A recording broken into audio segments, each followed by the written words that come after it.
Ali, Ali, Ali, Ali, Ali, Ali, yeah.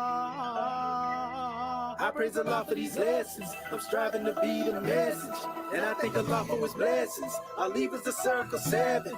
I praise Allah for these lessons. I'm striving to be the message, and I thank Allah for his blessings. Ali was the circle 7.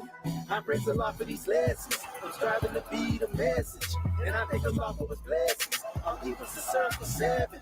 I praise Allah for these lessons. I'm striving to be the message, and I thank Allah for his blessings. Ali was the circle 7.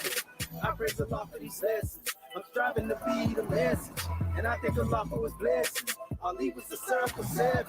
I praise Allah for these lessons. I'm striving to be the message, and I thank Allah for his blessings. Ali was the circle 7.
Islamism without the schism.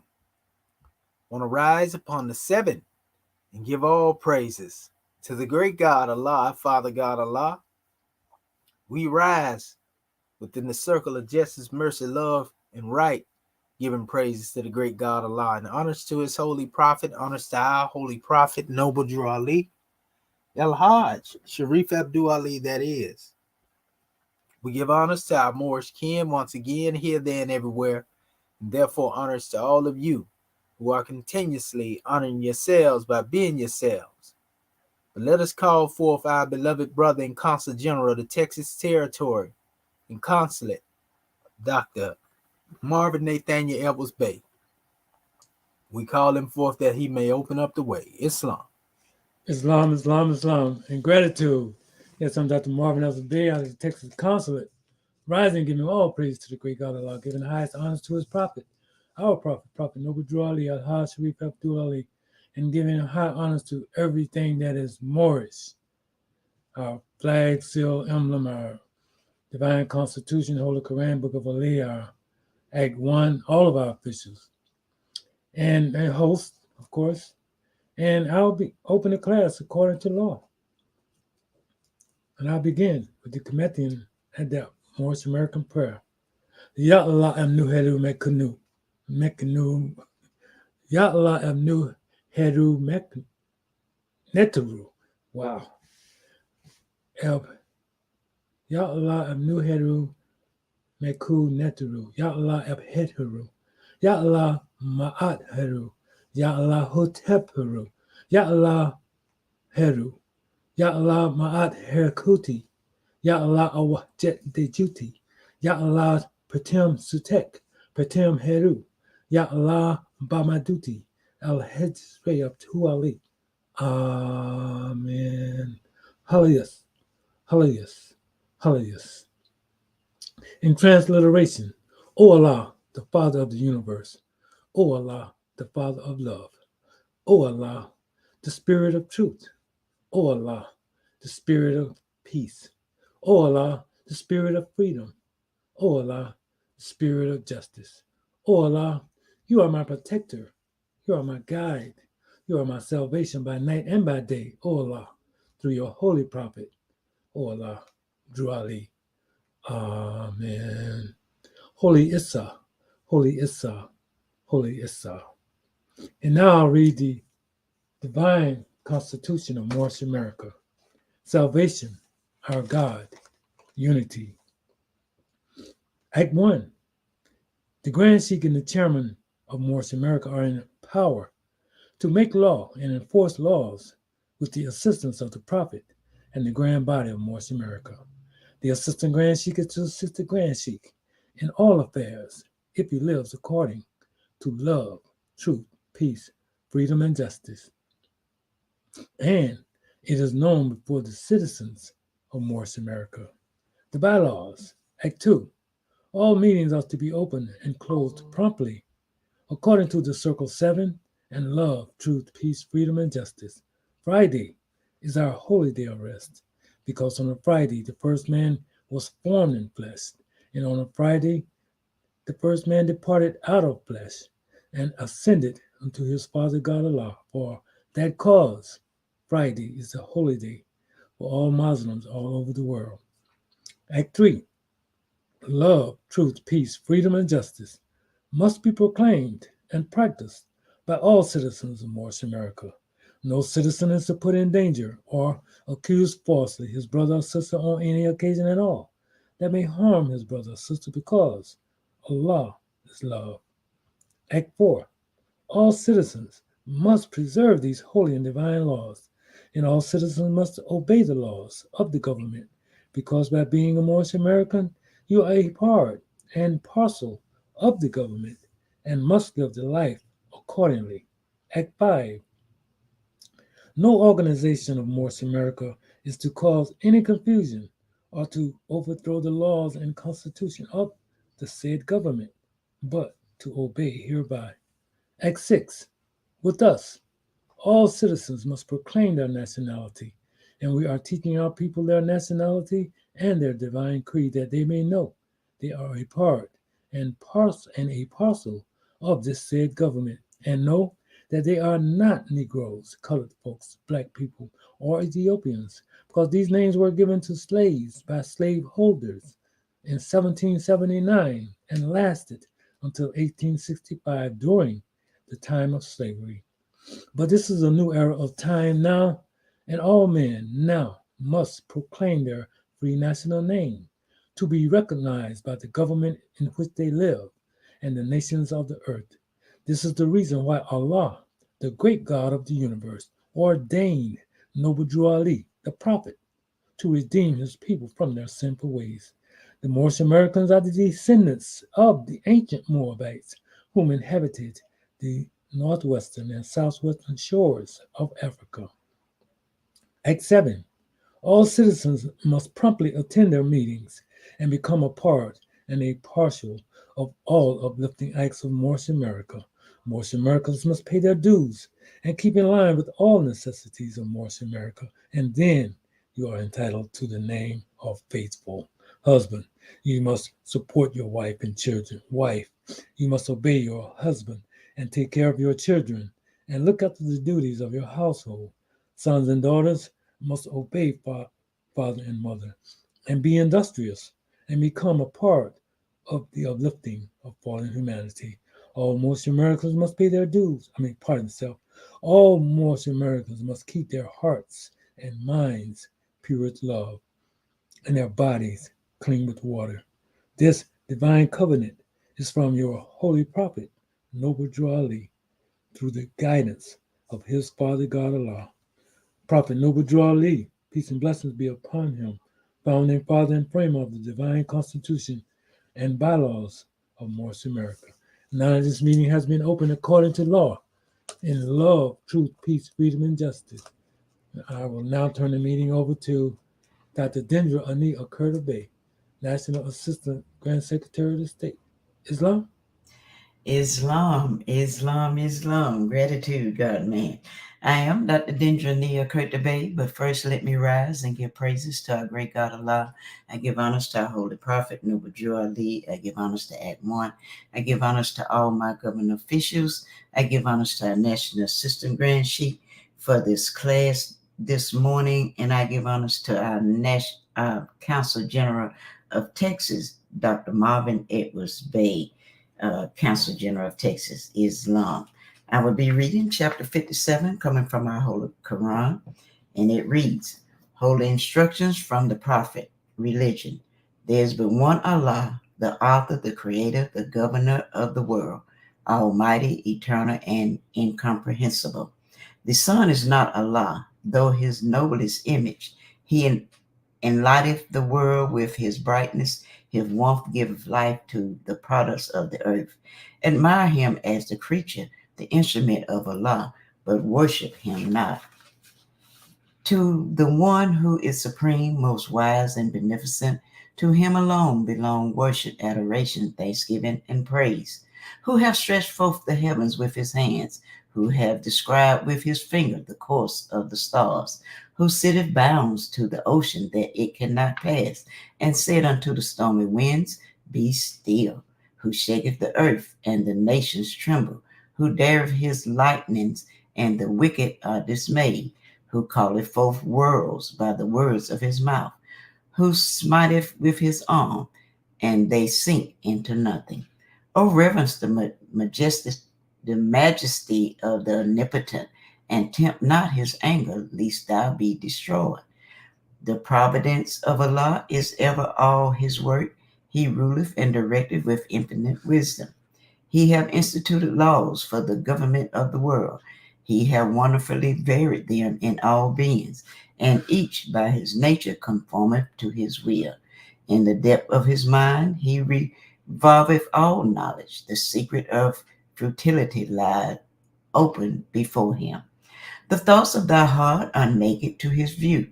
He knoweth thy determination before they are made. With respect to his prescience, there is nothing contingent. With respect to his providence, there is nothing accidental. Wonderful he is in all his ways. His counsels are inscrutable. The manner of his knowledge transcendeth thy conception. Pay therefore to his wisdom all honor and veneration, and bow down thyself in humble and submissive obedience to his supreme discretion.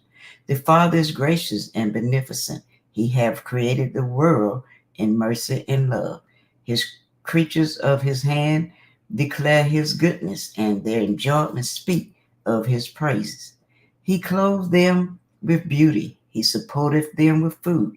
He preserveth them with pleasure from generation to generation. If we lift up our eyes to the heaven, his glory shineth forth. If we cast them down on the earth, it is full of his goodness. The hills and the valleys rejoice and sing.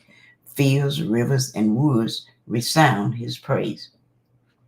But thee he have distinguished with peculiar favor, and exalted thy station above all creatures. He have endued thee with reason to maintain thy dominion. He have fitted thee with language to improve thy society, and exalted thy mind with the powers of meditation to contemplate and adore his immutable perfection. And in the laws he have ordained as the rule of life, so kindly have he united thy duty to thy nature, that obedience to his precepts is happiness to thyself. O praise his goodness with songs of thanksgiving, and meditate in silence on the wonders of his love. Let thy heart overflow with gratitude and acknowledgement.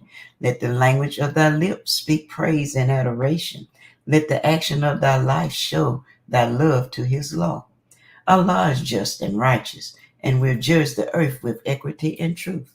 Have he established his laws in goodness and mercy, and shall he not punish the transgressors thereof? O think not, bold men, because thy punishment is delayed, that the arm of Allah is weakened. Neither flatter thyself with hopes that he winketh at thy doing.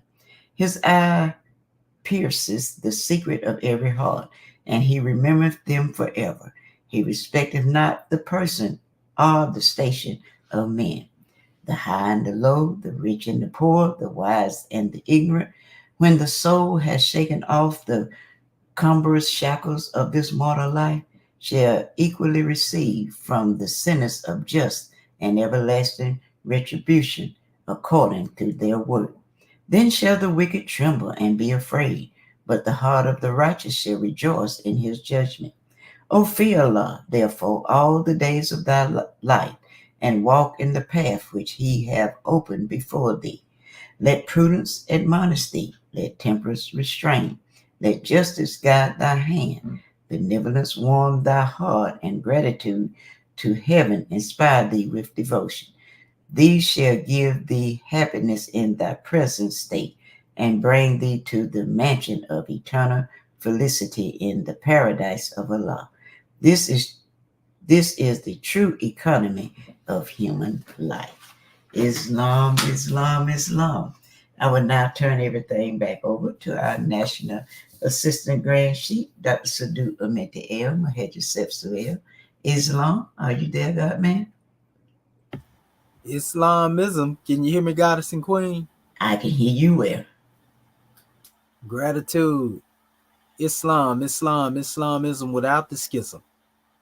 Let us rise once again upon the seven, giving praises to the great God Allah. We rise within the circle of justice, mercy, love, and right, and honors to his holy prophet, honors to our holy prophet, Noble Drew Ali, Al-Hajj Sharif Abdul Ali, that is. We give honors to our Moorish kin once again, here, there, and everywhere, and therefore honors to all of you who are continuously honoring yourselves by being yourselves. We give honors to our Grand National Seal. We give honors to our Grand National Emblem, National Flag, Divine Constitution and bylaws, and honors to all of you who are indeed a living manifestation and personification of everything that our Holy Prophet brought to make us a nation. I want to welcome you to another Egyptian ADEPTUS Research Sultanate session. This is Lesson 6, and I'm your host instructor, Dr. Shahid Imaniya Mohadi Shabazz El, and my ancient Comedian high name being the same as Dr. Shedawamenti El Muhajjid Shepsuel. And this is a powerful measure. We're still dealing with an introduction into the Heka-Ptah of the Coptic, and we have a grand drawing that will come forth from our scribes this morning. So we ask that our family most definitely have their paper and their pen on handy, so to speak. And we're going to definitely open up the way. And we're going to also drop the link, too, for our audience if they would like to come up here once we're done and demonstrate a measure, too. So praise be to Allah, Islamism without schism. At this time, we're going to call our family forth so that we can see what this assignment is like. Islam, Grand National Secretary of the State, Allah lead on and victory is sure. Praise Allah. Gratitude. Islam Moorishkin. First of all, I want to rise, giving all praises to our Father God Allah, giving honor to our Prophet, Noble Drew Ali, the last prophet in these days and times, giving honor to our E.A.R.S class, our Egyptian ADEPTUS Research Sultanate class, giving honor to our Consul General of Texas, Dr. Marvin Edwards Bay, for opening our meeting according to law, to our National Assistant Grand Secretary of State, Dr. Dendra Ania Kurtabay, for reading our subject chapter for the week, and also giving honor to Act One, our family online, and our host instructor, our National Assistant Grand Chief of Moorish America, Dr. Shedawamenti El Mohajjid Shepsuel. I'm about to present my screen, family.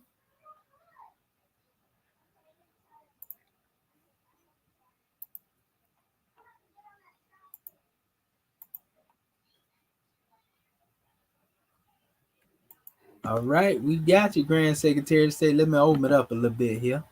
There All we right. go. So y'all can see it okay? Oh, yeah, we see it clearly.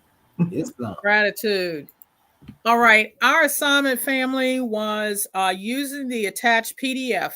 Go to page 28 entitled Unit 7 and utilize the transliteration exercise we demonstrated in our last session to make the Coptic words pronounceable. Choose as many words of your choice. So I went to, of course, the unit and the page. There were several online. I selected a few. This first word, this is the Coptic, and this is the meaning of the word. This symbol, this first symbol is TI. That backward S-looking one is the H. This E is the EI, that upside down Y is the L, and then this pi symbol is the P, I, and that C is the S. Now, the pronunciation before that, in the rules, it stated that when you see the pi symbol and the I together, which is this, that symbolizes the. So my pronunciation of this is Tehai Piss. Tehelpis. All right, that's my first pronunciation. Number 2, Coptic here.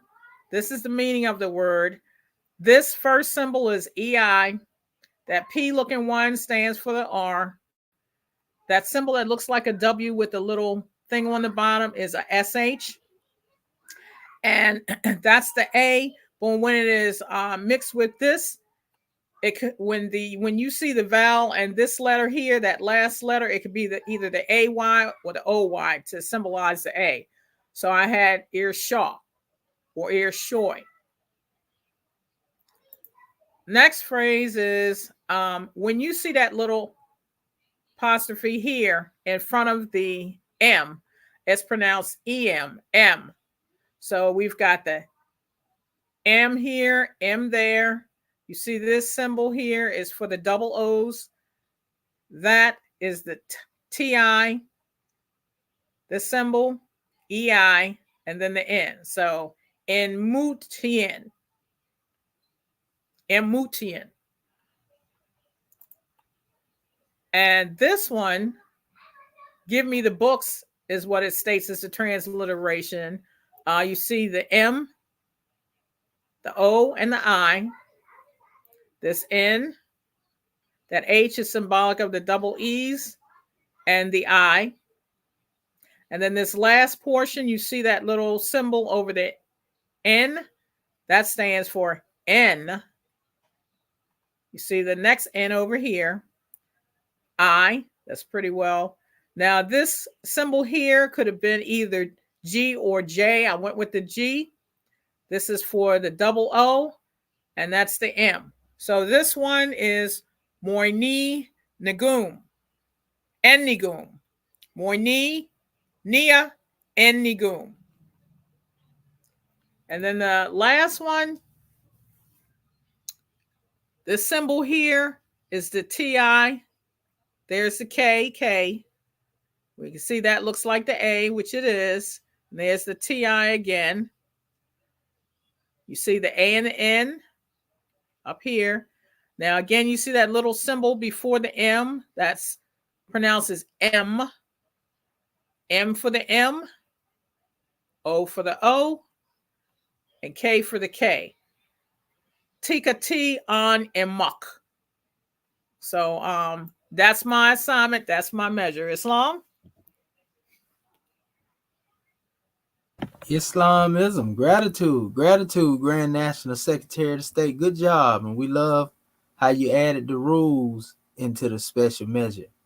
And I'm peeking down there being nosy. What's that in slide 8? Is that You always get my slides. That's just a little Coptic degree. Yeah, what you trying to hide over?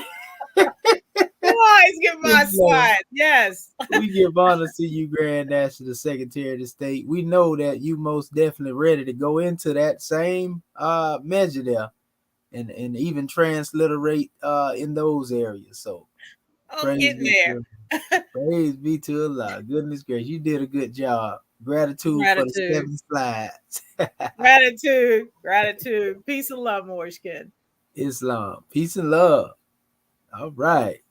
Well, all right. Next scribe. Islam. Islamism without the schism. What you got going on over there, Sister Dendra? Oh wow. All right, let me present. Let me present share screen. Okay, share screen. Share entire screen. Then share.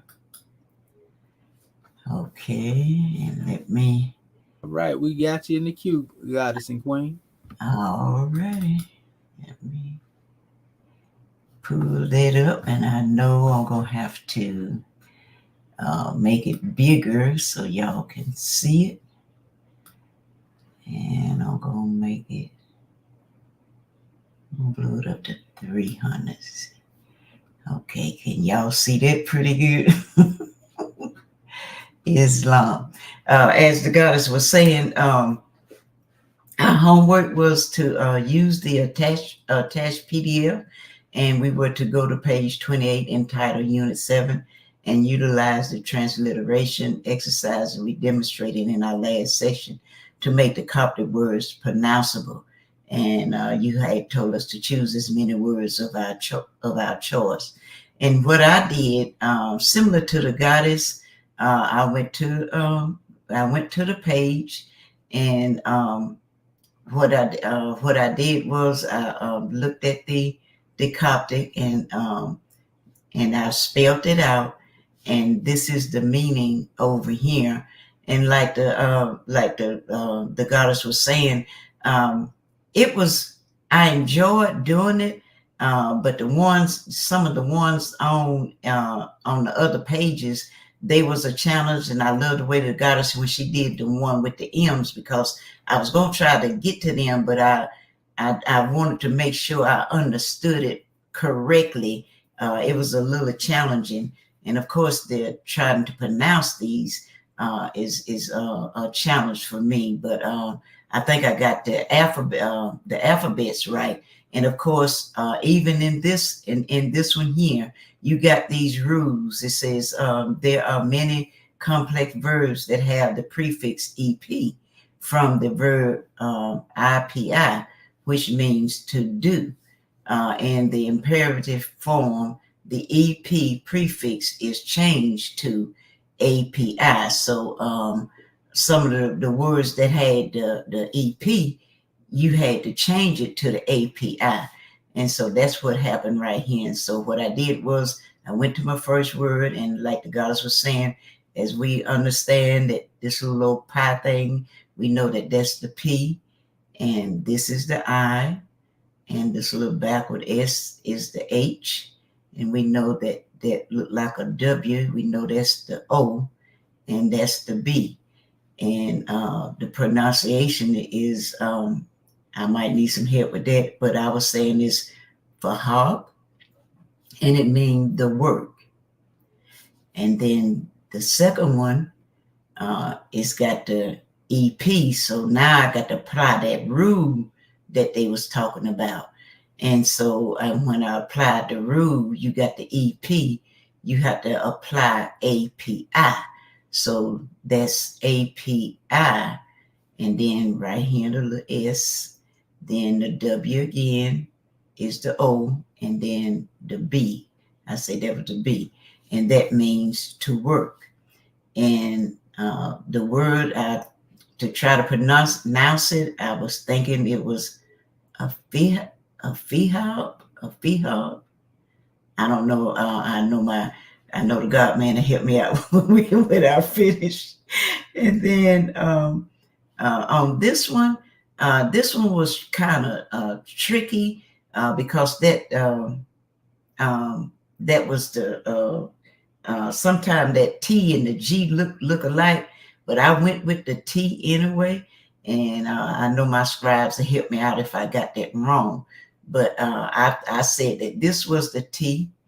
This is the, the T, that was the TI. I'm sorry, TI, and then H, and then E, and then this little thing right here was the I. This was the P and the I, and we know the C is interchangeable with the S also. So I said that was Tahifus, and it means the hope. And here again, as we can see, you had to apply that rule with the EP, and you had to apply the rule. You had to apply the API, and then you got the S here again.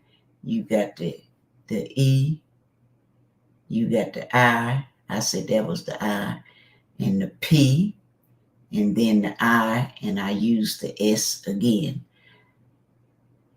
And that means to hope. And to pronounce it, I'm thinking of Aphiapis.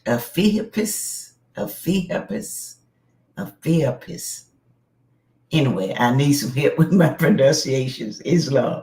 And my next word, as we know, this is your P. This is the I. This is the N. This is the O. This is the B. And this is the I. That means the sin.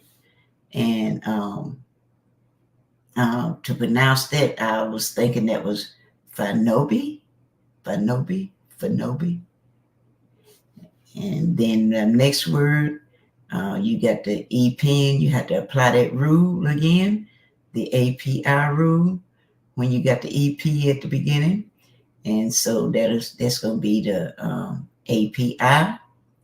It's going to be the NOBI.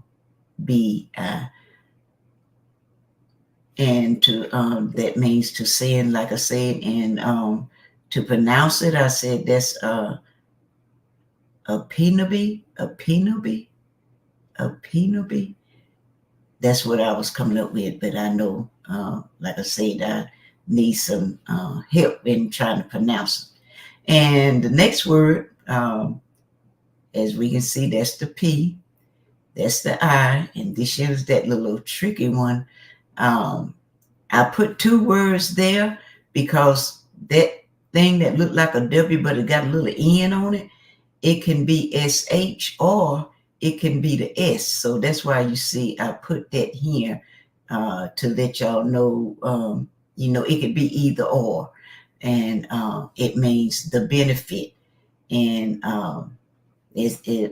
try to pronounce it, I say it's Pasha, Pashay, Pasai, and Pashay. Either one, because you can use like I said, that stands for the SH or the S by itself. And then my last word is the EP again. We have to apply that rule, and you have the API, and there again is either SHAY or APISAY. Apache, Apashe, Apashe.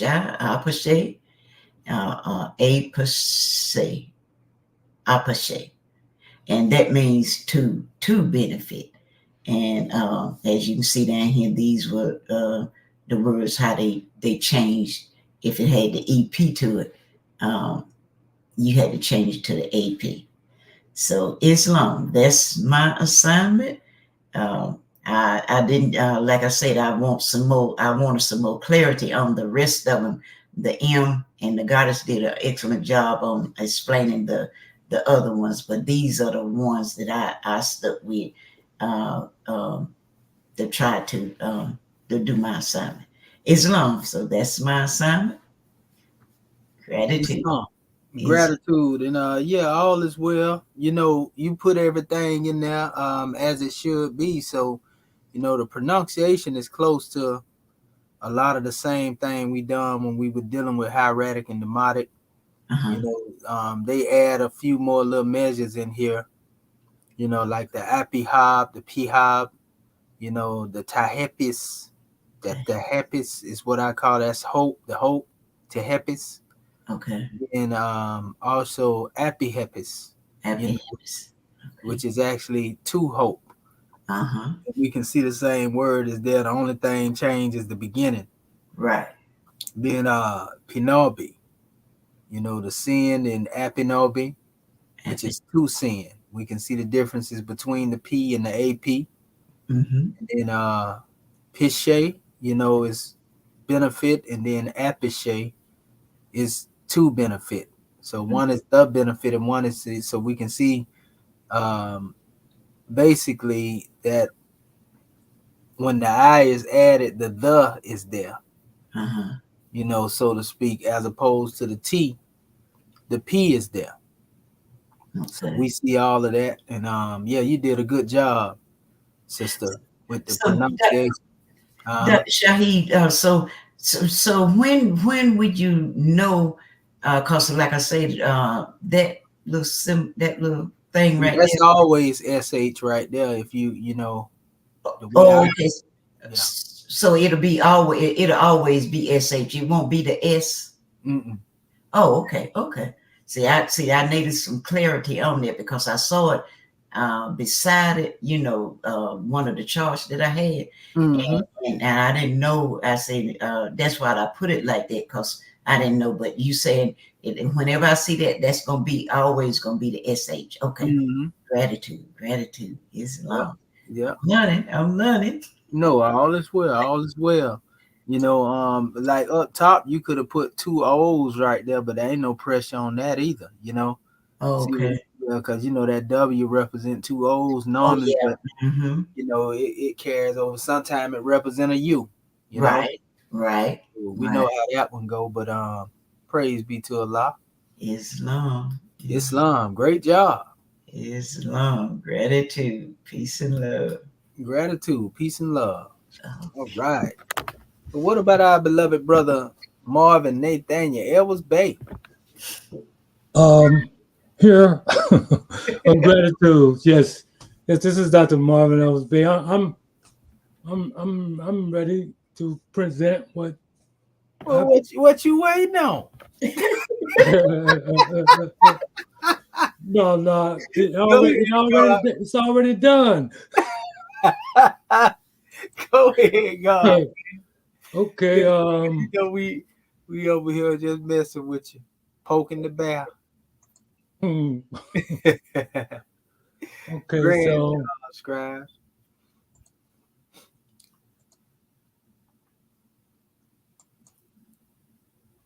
All right. Okay, there we go. I see you in the queue, Grand Man. Okay, we go. just added you. There you go. Okay, all right. Is my screen showing? Yes, sir. We see it. All right, so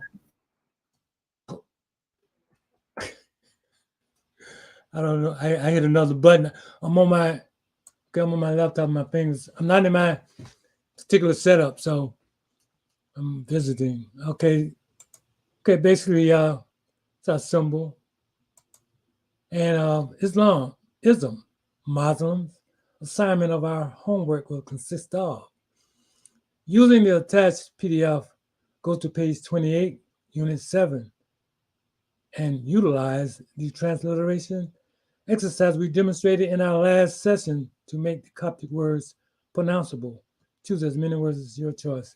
Well, I didn't have an opportunity to do a whole lot, and so this is what I came up with. The first one was up there was this demonstration, and all I did was all I did was copy and paste, and this was what they came up with. You know what I mean? The first one, well, you can see the P, you know what I mean, with that pi, you know, and that's all together. And then the H, the little symbol. Let me just point to it. Okay. That symbol right there is the H. And apparently they got it just W and the B. P-hub, P-hub. I mean, that's what I said. And the work. And the next one, the E and the R and the H. And I just put the W. I mean, they put the W because, it just automatically, transliterated it. Translated it, you know. And so and I just went with it because that was the time I had. I didn't, go through the rules, so to speak. But I pronounced that Erhub. Probably if I put the two W's, it was Erhu, to work. And this one here, I mean, that's what they came up with. It, as a matter of fact, that's not even a letter. I thought it may have been a J, but it's not even a letter. Now, if I go to, so I had the, actually had the, It looked like you hit a bracket by mistake. yeah, I actually had yeah, it does. But just like when I go here, did I go out? And you still here? Okay, I was trying to go up. Oh, I know what I needed to do. If I, let me see if it's behind here. Oh, man. I'm really messing up now. Oh, here. Well, when I went here and I went, do you still see my screen? Yes, we see it. Okay.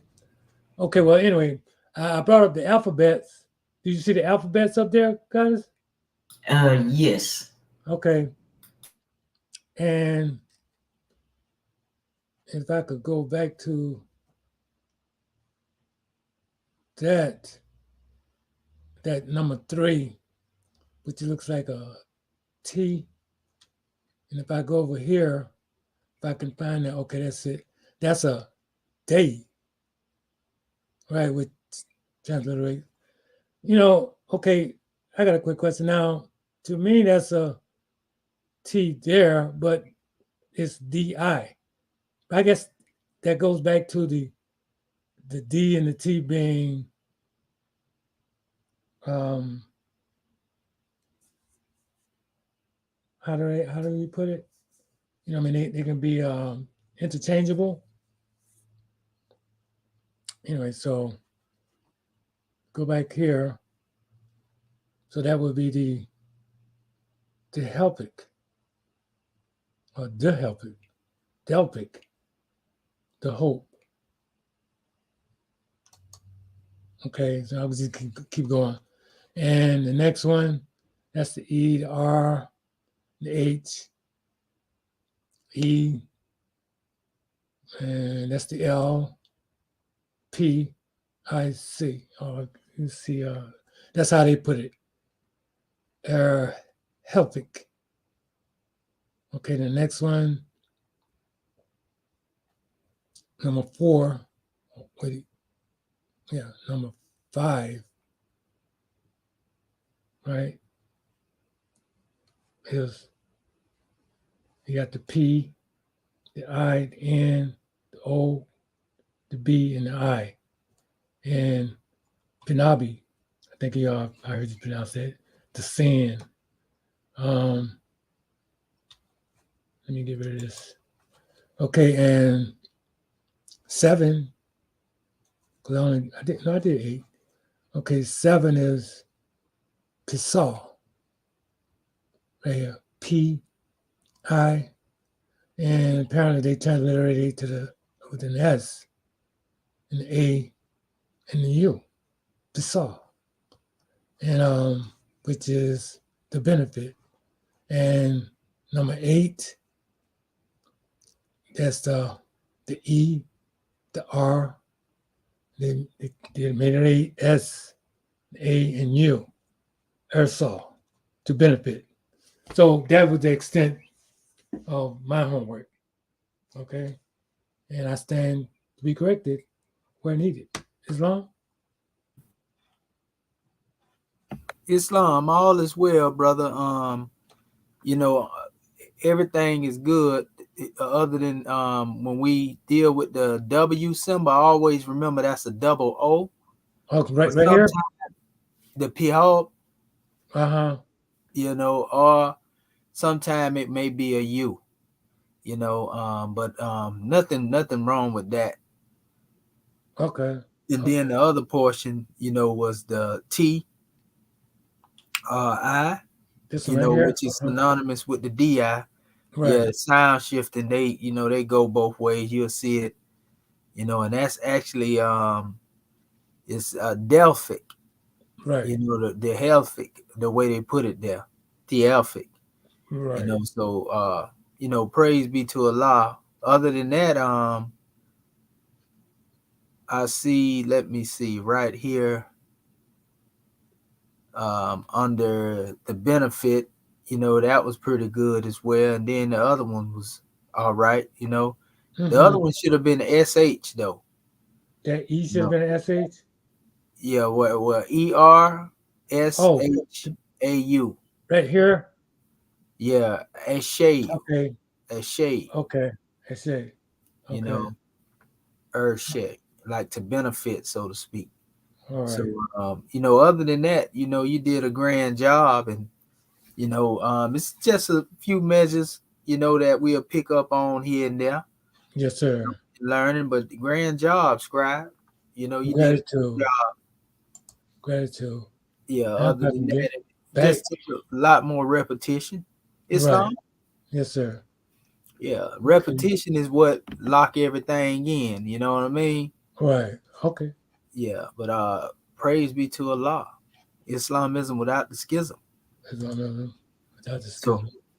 what I'm Okay. gonna Gratitude. do, yeah, because our Grand Secretary of State is on a mission. I'm gonna go here real quick first. I'm gonna share my screen, just to get our family into introducing them to what we gonna go in this last phase when I come forth, and then we're gonna go into the Arabic language. Because the Coptic, like I said, is pretty much straightforward. Um, Everything pretty much line up like it should, so to speak. So what I'm gonna do, I'm gonna share my screen and show y'all some resources now that we are here, and show you we'll be utilizing them. You can see my full screen right here, family. Islam. Dr. Shahi, before you go, a quick question. Yes, Uh, I noticed in that PDF you sent us, it got a lot of rules and stuff. So when do we know to apply them rules, and when we can just read it straight out? it's based on how much you study it, goddess and queen. Like that's what we gave it to you for the study, Uh-huh. and then you can utilize the rules. Oh, You okay. know, yeah, Okay. you just go in there and learn it, Uh-huh. thoroughly. Because we just giving our family the tools to recognize, the actual language as it is, Mm-hmm. and you study it thoroughly, just Okay. like any one of our languages. We have to, on our downtime, so to speak, or we can say uptime, Right. we go and we study, and Okay. that's what's gonna make us more proficient because the information is right there in the text, Okay. in the PDF on what it represents. You know what I mean? Right. Right. So yeah, that's all it's gonna take, and really ain't a whole lot more than what it is that you have, just recognizing certain things here and there. Oh, okay. Okay. Islam, Islam. gratitude, and so what I'm trying to show y'all right now is I'll be going into this in our next drawing. Like I said, I didn't want to put all of this out here in the beginning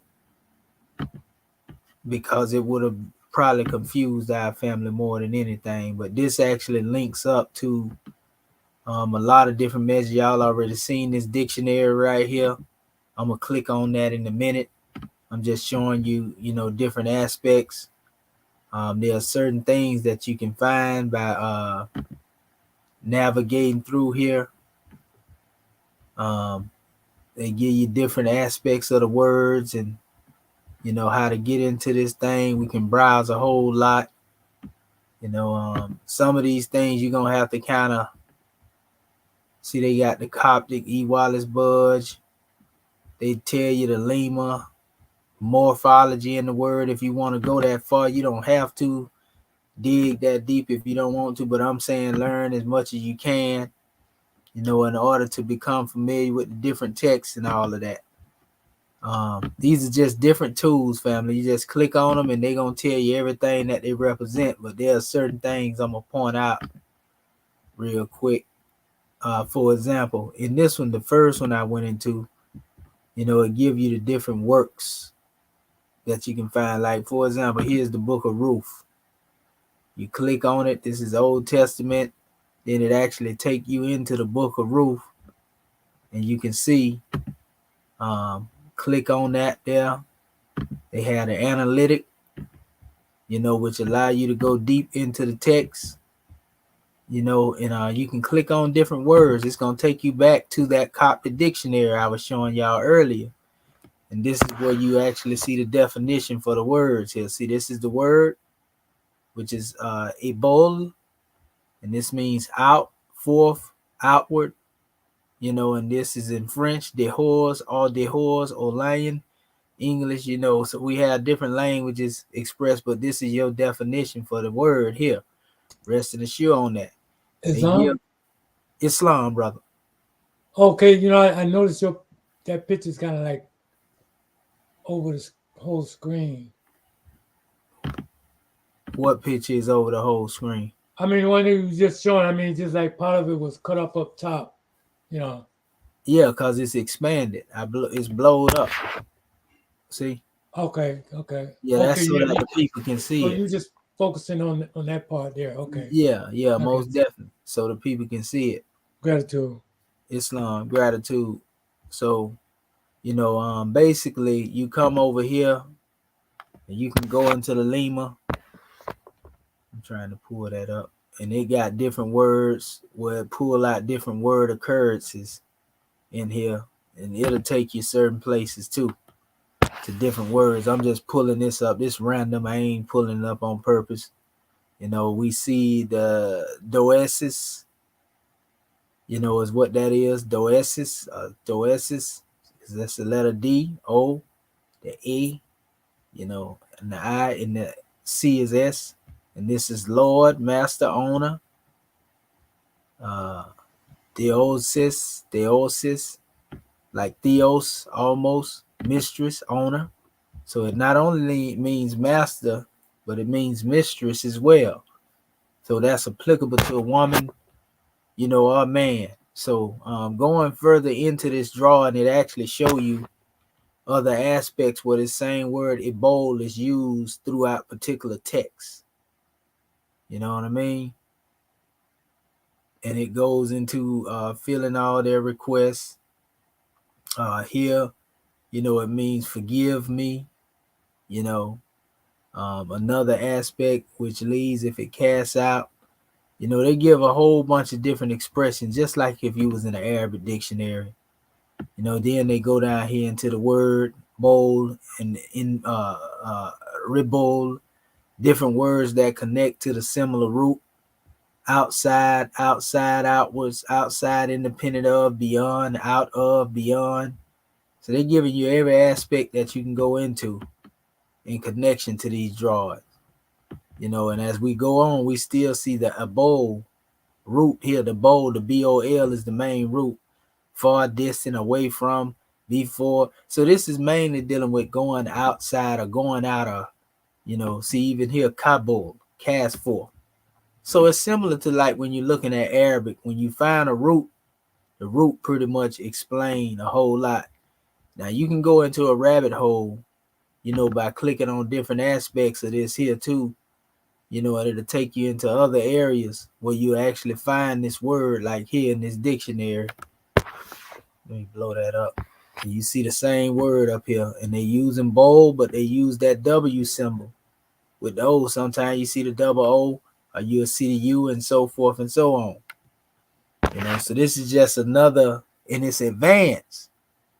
You already got the definition, so you don't have to go here. But if you want to deal with going into this right here, then all is well. They got manuscript catalog in here that you can go into, and usually they'll pull up. Let's see if it pull them up. So it'll take you into other documents. Let's see.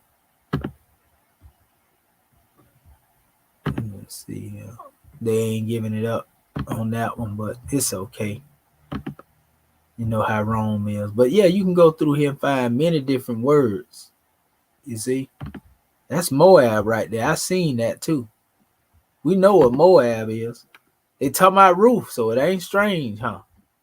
Watch this. Y'all can see that right there, can't you, Brother Marvin Edwards Bay? I just seen it, didn't even know it was there at first. Islam, yeah. Islam, I'm trying to give it more. Okay, yeah, because I that's saw that when you first. Oh, you seen it when I first pulled it up? Yeah, say Moab. Yeah, I wasn't even paying attention. It just I jumped didn't out either. at me. You Yeah. know, yeah, Moab, but we can see it.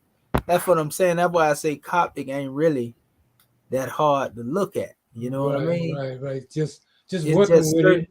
yeah, certain, and that's the word we use right there just then a few minutes Right. ago. Evil. You know, yeah. So it just going into them, and remember, you can just click right on them, and they'll take you to the dictionary portion. Well, you know something. You can see what it means. Go ahead, bro. Remember we went on one of the words. I think it's off of that one. You know how people say "yo." And that's actually a word in there. You know. I say. Yes, sir. That probably where they got it from. You know, somehow somebody brought it out, and then it just manifested. You know, to that level, I guess. That's right. Mm-hmm. You know, and so like when we go into like I said, a lot of these words, a lot of them are like I can see the Bethlehem right here. You know, this is Bethlehem. Remember, this is BE because that H represents a E. H is interchangeable with E, and this is the TH. That's the LEEM, Bethlehem. You see what I'm saying? Yes, sir. So yeah, certain things pop out like that. You know, so they're giving different aspects. They go deep into the text line by line. So you know, we can see it here. Yeah. Bethlehem. Yeah. Bethlehem. We can actually see the word look like, I think that's Judah. Is that Judah? Yeah, Yehuda. Yeah. So yeah, we can see that here as well. I mean, and it goes line for line. Now, this is the more elaborate expression of, we can go word for word, click on either one of these, and it's going to take us back to that dictionary. You know, and you'll get a hit on some you won't get a hit on, but if you scroll up, you can pretty much get the English. That means and, you know, and then French, and then, you know, so forth and so on. They go through different languages, which we don't really have to go into. You know, but you can click here and it's gonna take you into the text. Yeah. Okay. So it's just giving you a text, a layout of the text. Right. So it ain't nothing big. This other is more simplified. I'm gonna go back real quick. When you go to the chapter and you go to the Sahidic without everything behind it, it's still the same thing. But this is letting you know it's Sahidic Coptic, because we know it's a couple of different measures, you know, and you see all the words here. Right. See, and it's actually blowing. Let me blow that up too. It's actually showing you what it say. See, in the line. Oh yeah, I see what you mean. When you see it blowing up, it's letting you know what the whole script saying. It came to pass when. Yeah, this ain't just one word. This is the whole passage they connecting to this. But if you click on one of these, it's gonna still take you back to the dictionary. Right. You see what I'm saying? Like I said, now that we know what we're looking at, though, it's easier than if I would have just tried to give y'all this tool from the beginning. Right. You know what I mean? So this is good to exercise your knowledge, so to speak, in the Heka-Ptah as well. Right. See, so like I said, most of this other stuff is just other things that's added on to it. But this is how you navigate, and it's more text than this out here on the Coptic stuff. You know, we showing this as Ruth chapter, and these are books that we didn't even know exist outside of you know, what the Romans told us. We thought this was all dealing with Greek. Find that these are Coptic texts, and it's a reason why these people tried to hide this stuff. Right. You know, this is talking about, you know, Alexandrian texts, you know, the Acts of the Apostles. So these things were written you know, in the language of the ancestors and later hijack. You know, we also refer to the Heka-Ptah in the light of old Nubia as well. We can't forget that. Right, right. You know, so you can find each one of these letters and, you know, go up through here and they're going to take you a little further into the information. Yes, sir. See this here showing y'all the different books here. Corinthians, the book of Corinthians right here in Annis. You can go into it and it'll break certain things down if that's what you want to study. Right, You know what I mean? Yeah, so. Wow, that's deep, yeah. Yeah, it's a whole bunch of stuff. And they got whole books, man. Some books that have been given to the masses, some that they haven't given to the masses. Right. You know, some of the books they ain't put out there. Go ahead, brother. And Wes, you know, thinking on what you were saying, that would make sense to the degree that it's there, but for the seeker, so to speak. For the seeker, that's right. Yes, sir. It's like the book of Enoch, you know, books like that, the book of Yashahar, Jasher. A lot of those books were actually brought forth, you know, in the Coptic language. And a lot of these books have been isolated by the Romans, you know, to keep our people from knowing that these things were actually Coptic instead of Greek. Right, right. You see? Right. They put that misnomer. Definitely want that cat out the bag. yeah, they put that misnomer on it, you know. And they got a whole bunch of information out here. Like I say, the text. And I showed y'all all the different texts that they have. I'm trying to pull up that one measure here. Let's see. Here's a Coptic Gnostic library online. Let me see if it pulled it up. Not there. I got to go back to it. There's so many of them. So you like went through that all through the Coptic, that entry Coptic text, huh? Yeah. Once you go in there, you know, that's what I put there. And I'm trying to find the drawing that I had before. Let me see here. I'm gonna see if it do it like this.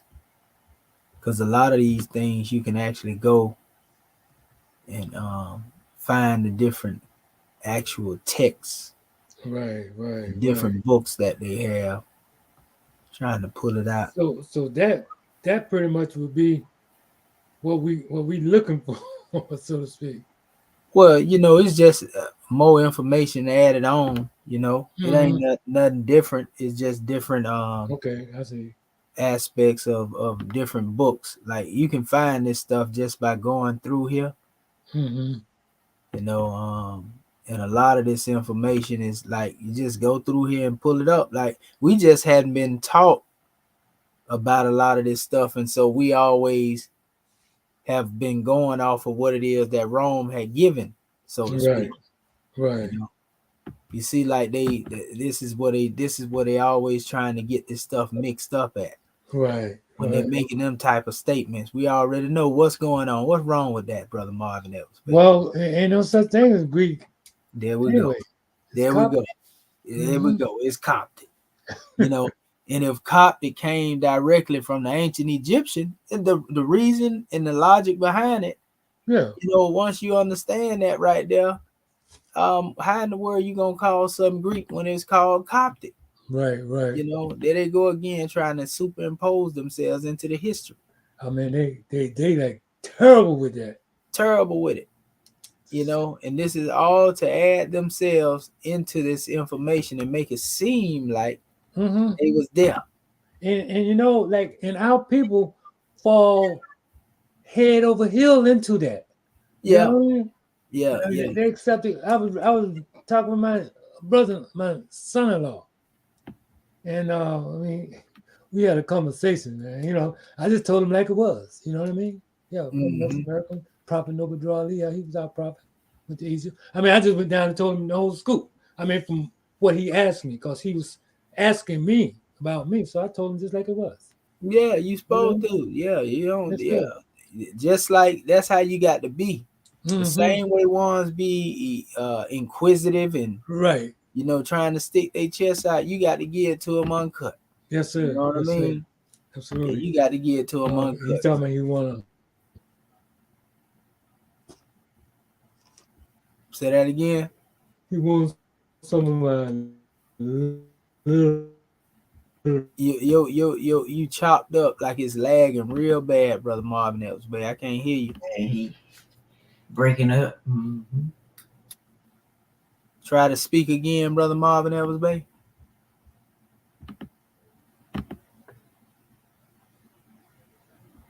Is he still there, Sister Dendra, or did he fall off? I don't see him. I don't see nobody but Who? Who fell Oh, off? we hear you. We hear you now. we hear you now. Yeah, we thought you had Oh, Yeah, we couldn't fell hear off. you at first. It was like, really? Yeah. Wow. Mhm. That's some vibes, them vibrations, you was getting ready to speak that truth. We gotta cut him. Go ahead. Yes, sir. Go ahead, brother. Speak your speech. No, it was just a good experience. You know what I mean? I just hope, pray that the word itself would do his work, for him. You know what I mean? Be strong enough to accept it. That's right. Yeah. But you can understand. I know for me, I can understand why our people are the way they are, because when even for myself, when we even was born, come out our mother's womb, all we knew was Christianity. That's right. All we knew was the European, he was in charge. If we never knew anything about we was ever on top, none of that. And then as we continue to, unfold and things came out. But if you've been taught from the womb, from a baby, say up until you maybe in your as a teenager, it's still kind of hard, because that's all you know, and then you got all your friends, that's all they know. So I guess for me, I understand where they coming from, but like what you were saying, God man, yeah, we have to give them, we have to give it to them uncut, and let them know the truth. You just been lied to. That's all. Right. Right. Yeah, you've been lied to. You've been bamboozled and run amok. As Malcolm used to say, yeah, you've been lied to. If they're willing, just to be objective, that's the whole point. You know what I mean? If they can be objective, then they can Right. gain something. You know what I mean? Yeah. Like if you look, you can see all these different books they have in here that are not. Oh, They Gospel of the non-canonical Nazarenes. See, the Gospel of the Nazarene, the Gospel of the Hebrew, the Gospel of the Ebionites. These are whole texts, in books. Notice Clement of Alexandria quoted in these areas. The Gospel of the Infancy, Gospel of Thomas. I got that up there in my other Bible. So a lot of this stuff is a part of the other Bible that I got up there. You know what I mean? Gnostic texts. That Bible that I got, same one you told me about. Yeah. It might be if you got it. It's the other Bible. The one, oh no, it wasn't the other Bible. It's the one with the sword on it. Yeah, no, that's different. That's just a regular King James Bible. Oh, okay. I'm talking about books that ain't in the regular Bible, like all these books here. Oh. The Gospel of Judas and Dialogue. Who gave them the authority to take these books out if they was a part of the Greek Gospel of the Egyptian from the Coptic Gospel of the Egyptian? See? Wow. Distinct from the two. See how they distinguish them? The Sophia of Jesus Christ, that's wisdom. That's what that word Sophia means. Right. Wisdom teachings like Seba, the P is interchangeable with the B. Gnostic Apostle, Gospel of Truth. I got a lot of this right here in the book that I got called the Other Bible. It tells different stories about, different creation. The Other Bible. That's the first time you said something that.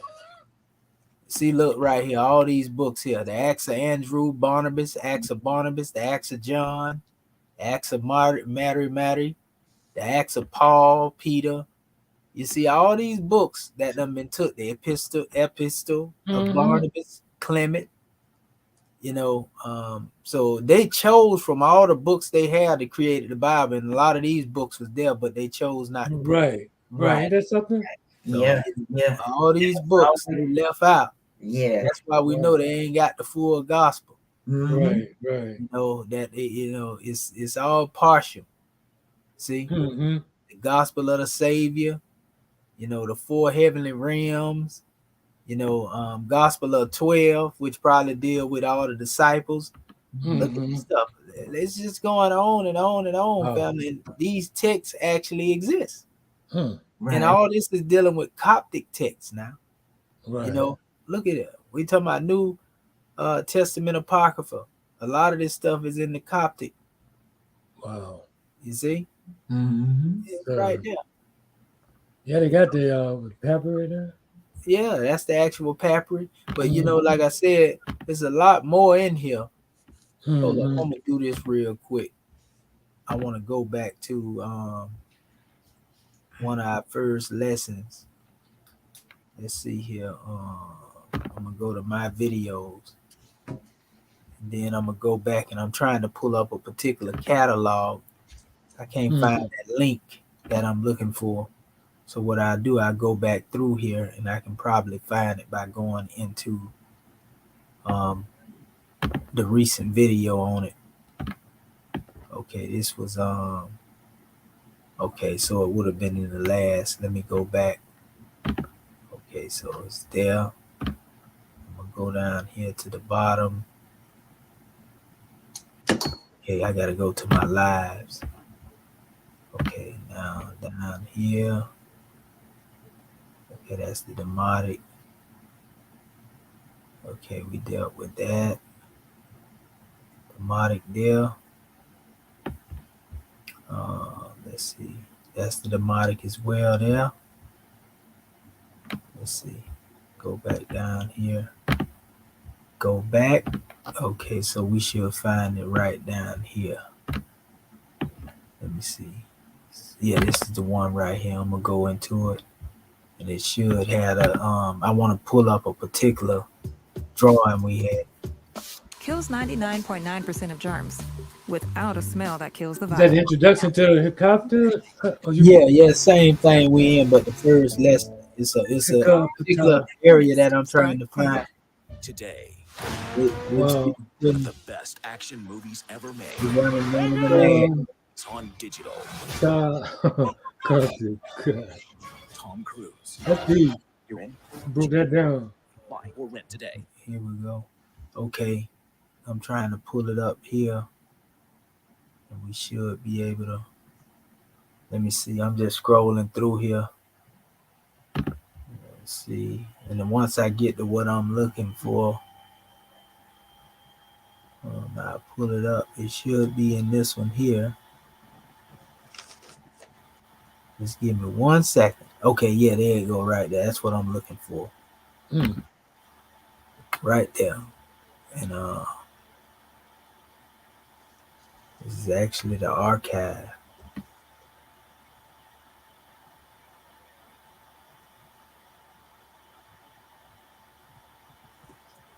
Yeah, I'm just trying to get there. Okay, there we go there. That's after we had dealt with the brother Mustafa. So that's my site right there. That's the site I'm trying to look for right there. Right there. Okay. Come on. Okay, let me blow it up a little bit because that's kind of messing with my time stamp. Mm-hmm. Okay. It's going to take us into all of that. Okay, there we go. Right there. Lexilogos. Yeah, that's what I was trying to find. Okay. Okay. It should pull up here. Yeah. Okay. Here we go. And this right here, it had a whole bunch of it in. So this is different languages too. It don't just deal with the Coptic. Mm-hmm. But once you click on it, it's gonna bring Wow. up everything in here. Yeah. Did you send us that? Yeah, I think I did. Yeah, because I remember seeing that Yeah, lecture I over just there. didn't want to go too far into it, Right, right, because like I said, I didn't want to confuse the measures, so to speak. right, right. So this is showing you different texts here. Hmm. They even have a volume dealing with the Arabic lexicon in here. Hmm. You can go into, as well. Different aspects of the Arabic. This is advanced.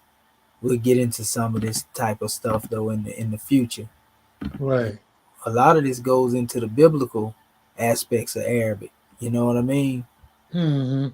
Because Wow. a lot of people don't know Allah is the name of God in the Arabic in the Christian Bible too. Wow. You know what I mean? Right, So right. this is one of the Coptic dictionary, more advanced version.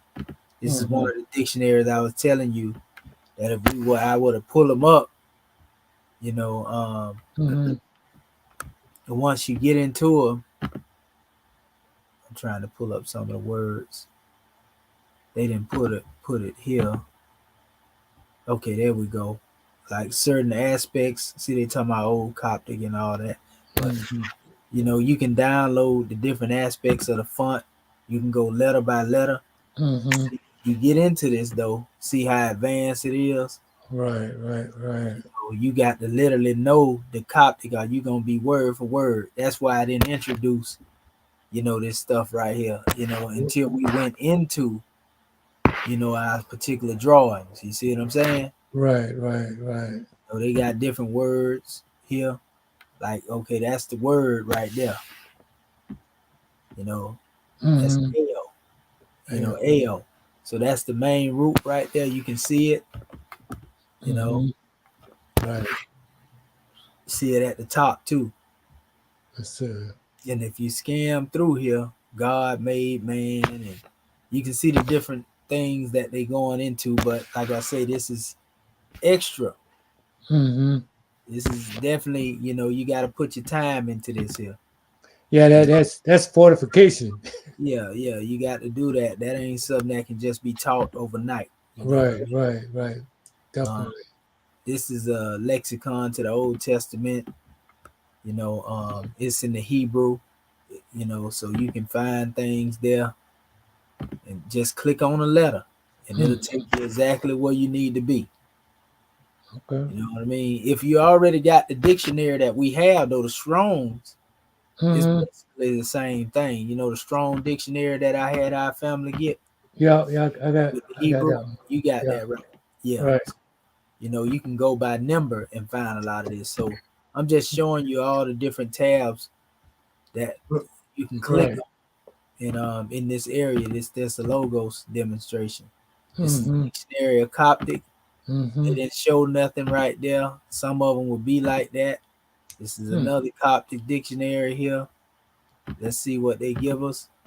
They didn't give us but a limited preview there. Right, right. That's okay. And I went through a lot of this already, but I'm just showing you Hmm. how they do it. What Some what of I these what I, things, what one would run into once they yeah, embark upon this, so to speak. yeah. This is a Coptic etymology dictionary. They ain't Limited giving you preview. they Hmm. ain't giving you that one neither. Let's see if this was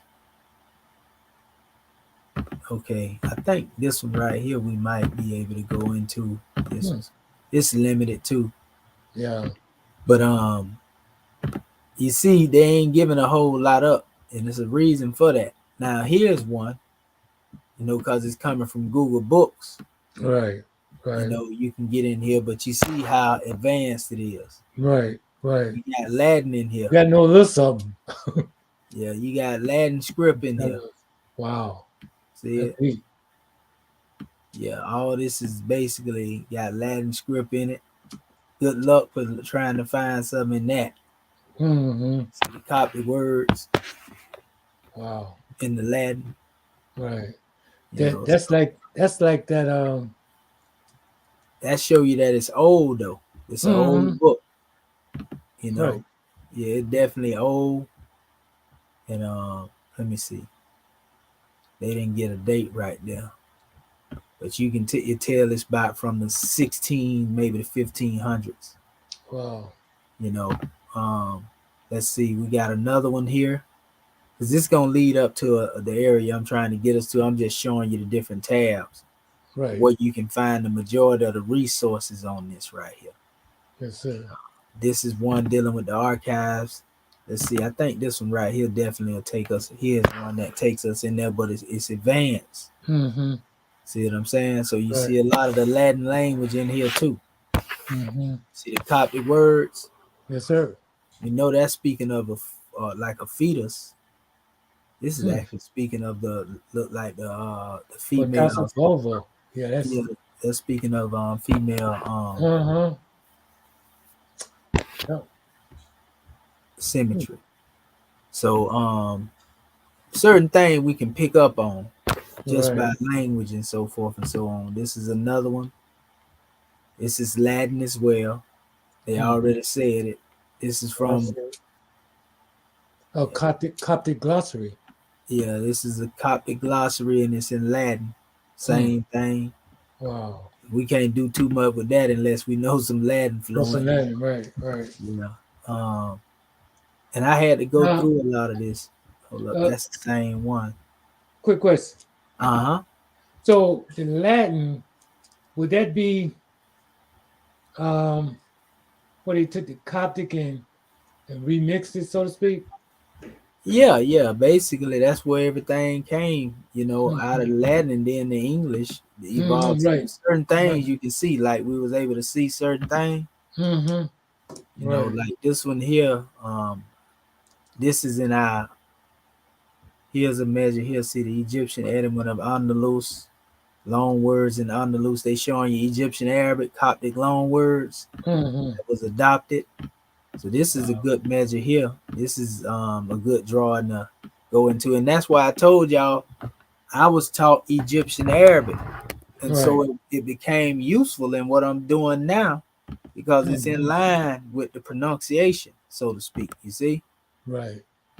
yeah. So they're showing different words that actually come from the Egyptian Mm. background, and they're loan words, and that's Wow. good to know. Mm-hmm. Because the cops, that's automatically they stuff gonna have some loan words that go into the Arabic if Arabic was the next language. Right. But Right. people Right. don't want to respect the Arabic like that. Mm-hmm. You know what I mean? Here's another one dealing with the influence. I got this one in my archives. This one goes into different words that were used in the Arabic, and Okay. they actually come from From yeah, Aramaic. see it right here. Mm-hmm. So Arabic came right after the Coptic, and Mm-hmm. but the version of Arabic is Egyptian Arabic. Right. I Okay. got a little thing I bought. I had kind of stepped over it a couple of times when I went to the bookstore because I wasn't really into learning, day-to-day Arabic, so to speak. But I went on ahead and got the book, 15 Mm-hmm. minute Arabic, but they actually have an audio app. So we'll probably be able to use it to deal with regular Arabic. Right. However, we don't want to, you can't really mesh regular Arabic with Quranic Arabic. Right. Like I keep trying to tell them brothers, Mm-hmm. it's different. It's a difference between the two. Just because Right. somebody speak Arabic don't mean they understand the Quran. Even Right. the Arabs that speak Arabic, if they ain't Muslim, they don't understand the Quran. Right. Even if they is Muslim, don't mean Mm-hmm. they understand the Quran. That's what people don't get, but they can pull the wool over people's eyes that don't know no better. Oh, he speak fluent Arabic. He don't speak Yeah. Quranic Arabic. Yeah. You can't speak Quranic Arabic. You recite Quranic Arabic, And so it hurt me to see our people be misled like that, And it's the same thing with people saying, well, he speak Hebrew. Speaking, Yiddish and Masoretic Hebrew ain't got nothing to do with the Paleo Hebrew teaching. In fact, I'm going to show you something. Watch this.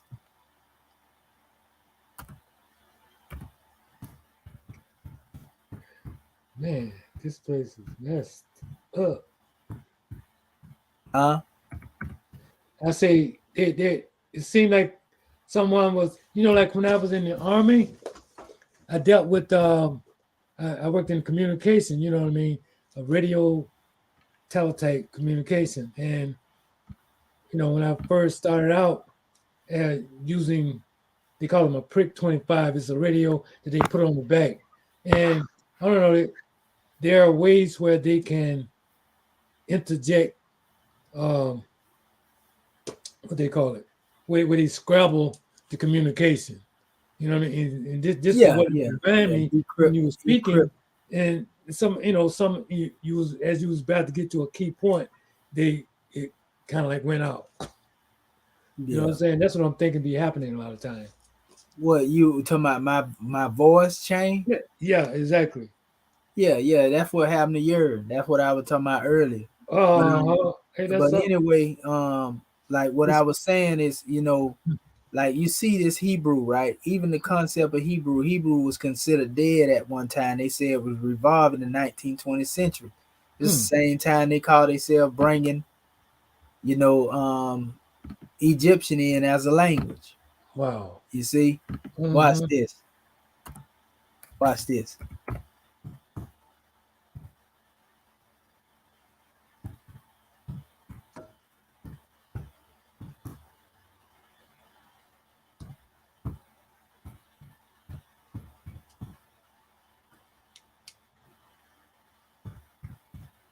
Let's see.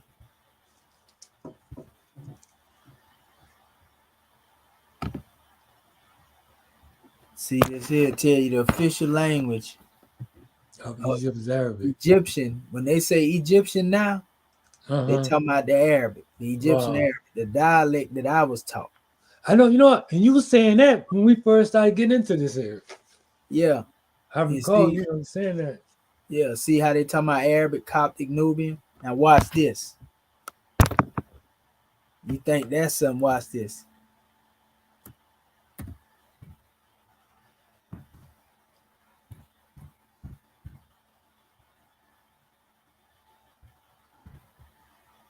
Let me see.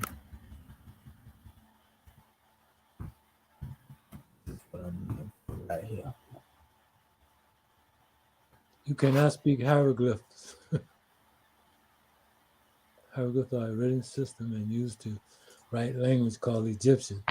So if you can't speak it, then how's it a language?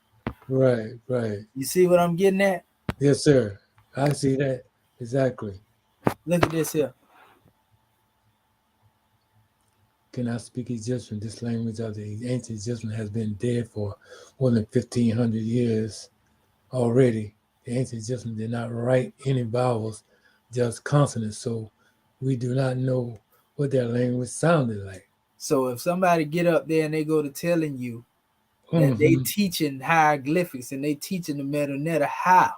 Right, right. When they telling you clearly right here. That's right. See what I'm saying? Yes, They sir. had never looked at they hadn't looked at that part right there, what you looked up. Hey, you looked up a lot of stuff. Some of them know it. Some Wow. of them know it. Okay. No, they know it, but they ain't gonna accept. They don't want to go into this. Well, See you what know, I'm saying? that's because like they kind of like Masonic, right? It's a money thing. Yeah, a lot of it is. Mhm. Yeah. See, but see what they don't understand is that what they was dealing with is they express things as words. Mm-hmm. You see what I'm saying? Right. They express things as words. You see? Okay. See this here? Nobody still natively speaks ancient Egyptian. The Coptic language survived as a liturgical language. Now, watch this. This is how we get them. Mm-hmm. If nobody speak ancient Egyptian, right, and the Coptic survives as a liturgical language, right? Mm-hmm. Now, if this language didn't exist when ancient Egyptian was on the manifest, then we can't say that even the Coptic can be used to explain ancient Egyptian.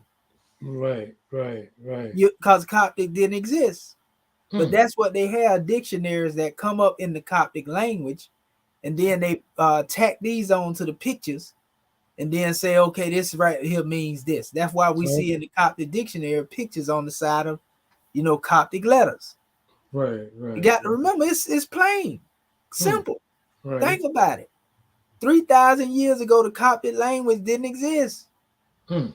In fact, the ancient Egyptians of 3,000 years ago didn't even know that a Coptic would come into existence. Wow. At least they didn't prophesize it or nothing like that.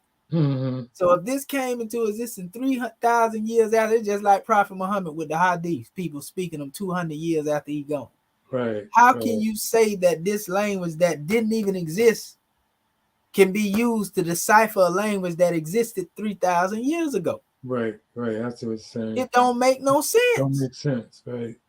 Even with the Greek, Mm-hmm. which is what they try to use, which is really Heka-Ptah. Right. You see what I'm saying?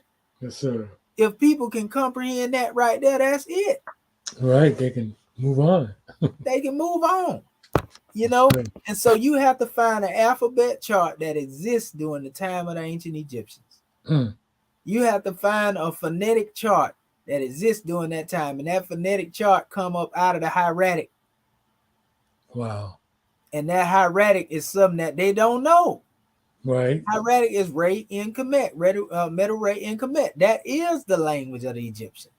Wow. You understand? Yes, sir.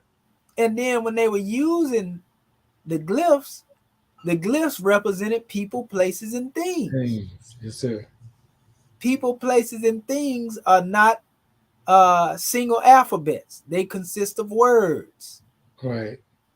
For example, if I look at a bird is a bird. We know the bird is what it is, right? Right. Yeah. We know letters spell the word bird, but that don't make the bird a letter. That's right. You understand what I'm saying? We know a car is C-A-R, but that don't make the car one letter.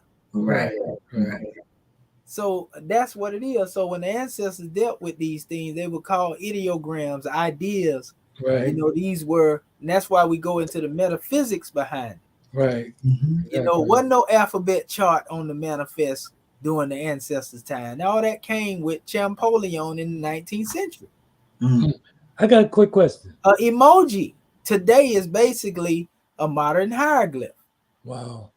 Basically. Because we look at emojis and all you got to do is put one up there. You see a smiling face, you know what that is. Right. See what I'm saying? Right. And that's how it was. Go ahead, brother. No, you go ahead. Watch this.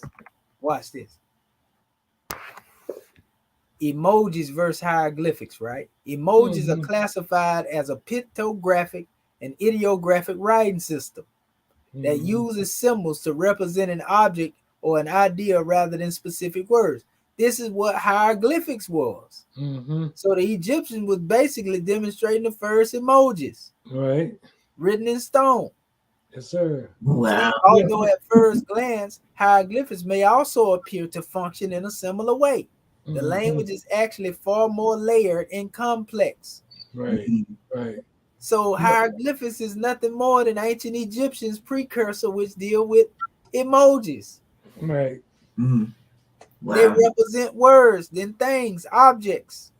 That's right. Yes, sir. You know, but so this is crazy right here, family. When you understand that, see, they even asking about the logograms. Pictogram, logogram, ideogram. And when they say hieroglyphic, a lot of people think this just represent these pictures, but a lot of people know hieroglyphics are referred to as Chinese language as well. Wow. A system of pictorial writing, and just because they calling this a writing, we know it's not a writing because hieroglyphic means sacred carvings. Right. Not sacred writings. Wow. This is not a writing, this is carved. Yes, sir. I say stamped. You know, engraved, as they call it. You see? Well, what's that? Heru? Say that again. Is that Heru? Yeah, that's Heru right there. You know, and flag, then flags. You know, then we have Mut here. You know, this is Mut. This is Netter, Mut. You know, different aspects. But notice we referring to them as they are, not talking about no alphabets. Right. A, D, you know. Yeah, all that type of stuff. So once you understand that these are pictures, right, you know, once you understand that, like this is Ra, a symbol of Ra, Allah here, the lion. The lion, right? You know, we can go into it. We see Ka right there. It keep taking it out. See it over there? Okay. The two arms, the upraised Oh, yeah. arm. Yeah. You know, Ray again. We see, Wow. you know, just different aspects. Mir for the water mark. That's Wow. Meru, like Lumeru, Meru. You Mm. know, I mean, we can go all the way into this demonstration, and all of this is pointing out what these things represent, as opposed to what they trying to make them. Right. Right. You know, Exactly. and I got a drawing as well in my archive. I'm finna send it to my I'm gonna send it because I took a picture of this right here. Mm-hmm. I'm finna send this to Your email. yeah, to my email real quick. And I took pictures. This is a book of symbols that I was looking at here. Okay. Watch this. You gonna trip when you see this here. Mm. This is I didn't want to buy the book. I didn't feel like the book was worth me buying. So I just took pictures when I went in Barnes and Noble. Okay. We're gonna show you what it says. Here they go right here. Okay. Ideogram is also considered to be a number too. Okay. Let's see here. Oh, yeah, because those numbers, man, those numbers are powerful, quite together. Yeah, here we go. Here, that's the one I'm looking for there. This is another one here. And I say that's another one there. Yeah, that's it. Let me send them to my email real quick. You know, I've been meaning to do this right here. Okay, let's see. Okay, there we go. So let me send it to me. I'm gonna just put home there as the message. Okay. And watch this. Watch what I show you. It's amazing what you'll find when you ain't even really looking for it. Mm-hmm. So watch this. Let me go here to my email. I just sent it there. It should be there for me. There it go right there, home. Okay. Now look at all of this here. I took pictures of this when I was there. Now look at Wow. ideogram, right? Now look at these are epaulets that go on the shoulders of uniforms. An ideogram, also called an ideograph. That's what they referred to hieroglyphics at one time. They say a written character, right? These are not actual writings here. The writing would be right here, but they call them written characters, right? But they saying these ideograms. Examples include numerals and Chinese characters. The word ideograph comes from the Greek idea and graph, which is an instruction. Instrument used for writing. So they were using, you know, pictures for writing. Not the Egyptians, but the Romans, the European that came later. Numerals are likely the most commonly used ideograms around the world. So numbers actually represent a writing system is what they're trying to say. So if this is the case, and we tell you all the time that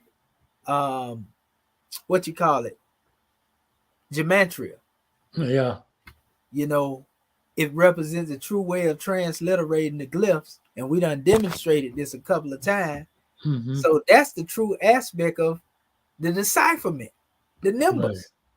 Now this is what I wanted to really show you. This part here, listen to what they say. Egyptian hieroglyphics. Many early civilizations utilized symbols that stood in for an entire alphabet.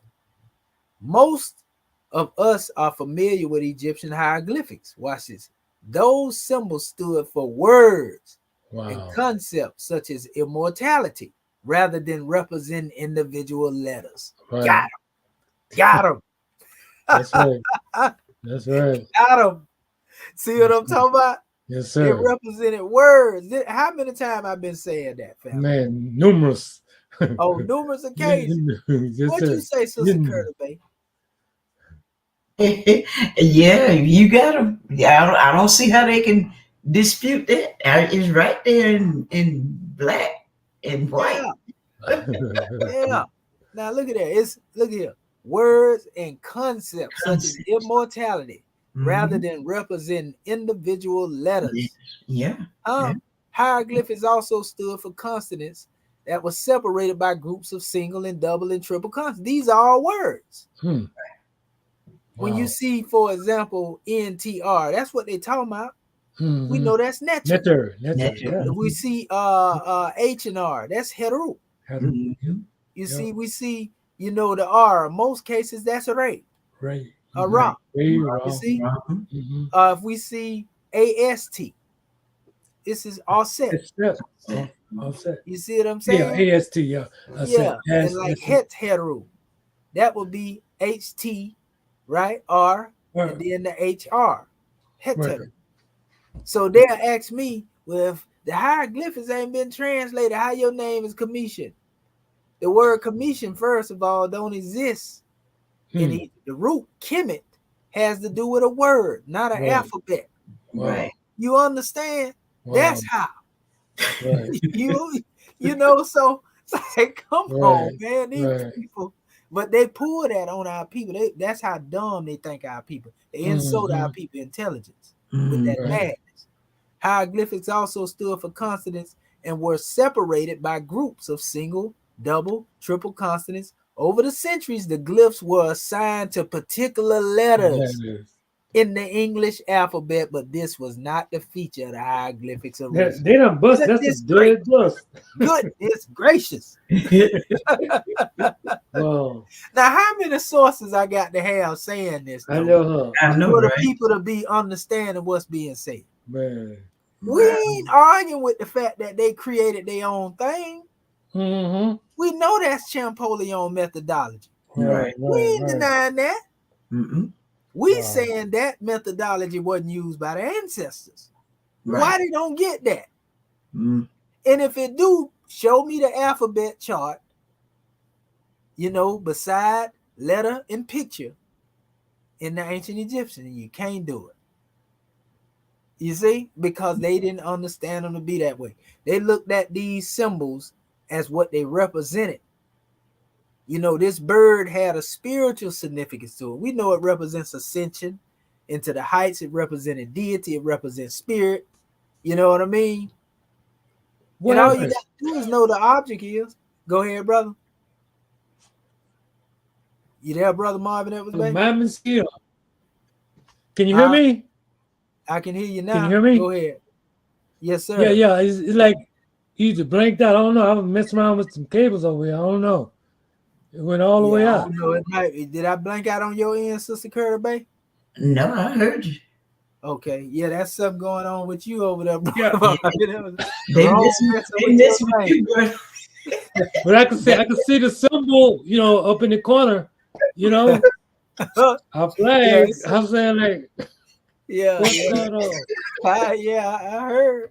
So what I'm saying is like this is a tethering measure here. This is what they put on the legs of certain like horses so they don't kick people. Hmm. You know what I mean? Yeah. So you just got to know what the object is. This is why Right. Yehoshua had to observe it and then see the meaning that's Right. being brought forth. In other words, this right here keep you from bucking. Right. We need And some so of you them. got the serpent, think about the nature of the serpent, Yeah. and then look at the symbol. All of these represent things though.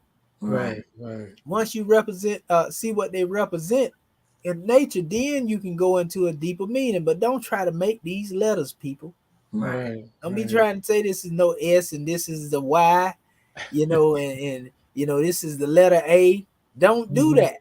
Right. And that's how they assign them. Exactly what And I the said. G. That's exactly what they call them. Mhm. Yeah. Don't y'all do that though. I keep telling you, read it. I ain't finna read it. I can read that foolishness, but I'm telling you it can't be done. So what I look like getting up here reading it when I tell you they don't supposed to Yeah. be reading? Yeah. Right. You understand? And then they like, oh, he got him. No, he didn't, because I ain't reading that foolishness that way. That's Champollion methodology. Show me that my ancestors was reading it that way. That's right. We know they like to say this is a letter K or a letter G, and we can go on and on with it. This is come on, man, the Y, the H, and we can go in many different aspects of this here when we go into that foolishness. We don't play like The that. mouth is No. We trying to give you the formula behind it. Again, we're gonna read it again. Just we're gonna use the hammer repetition. right. And pound the truth in. Listen, family. Egyptian hieroglyphics, and this is actually coming from the book of symbols. It's a book of symbols, like a book of signs and symbols. That's not that small one, right? That's I ain't got this. I don't have this physically. okay. It's in Barnes and Noble. I'm gonna show you the copy of it though. Okay. You got a whole bunch of symbols in the book. But it Mhm. says many early civilizations used symbols that stood for an entire alphabet. Wow. Most of us are familiar with Egyptian hieroglyphics. Those symbols stood for words and concepts. Is a word an alphabet, people? My scribe. No, sir. Is a concept an alphabet? No, sir. Okay, I just wanted to make sure I wasn't losing my mind over here. Such as immortality. They give you an example. Immortality is a word. It says rather than represent individual letters. Period. So the hieroglyphics didn't represent letters, they represented concepts and words to our ancestors. They only became letters under Champollion. Right. See, and another thing, I keep asking them, if the Rosetta Stone was created, didn't exist 3,000 years ago, it wasn't no Rosetta Stone.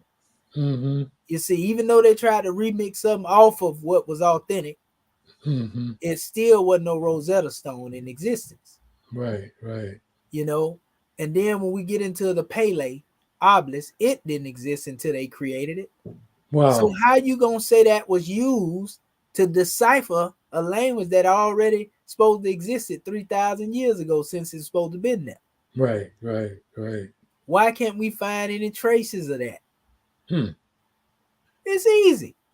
But anyway, it went on to say hieroglyphs also stood for consonants and was separated by groups of single, double, and triple consonants. We know these are different words.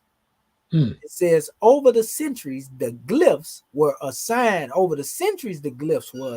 to particular letters in the English alphabet, but this was not a feature of the hieroglyphics originally. That kill it all. That's right. I mean, what more do you even have to say after that right there? That's it. That's a wrap. It's over. And they be talking about they want to get in the ring with me. I don't think so.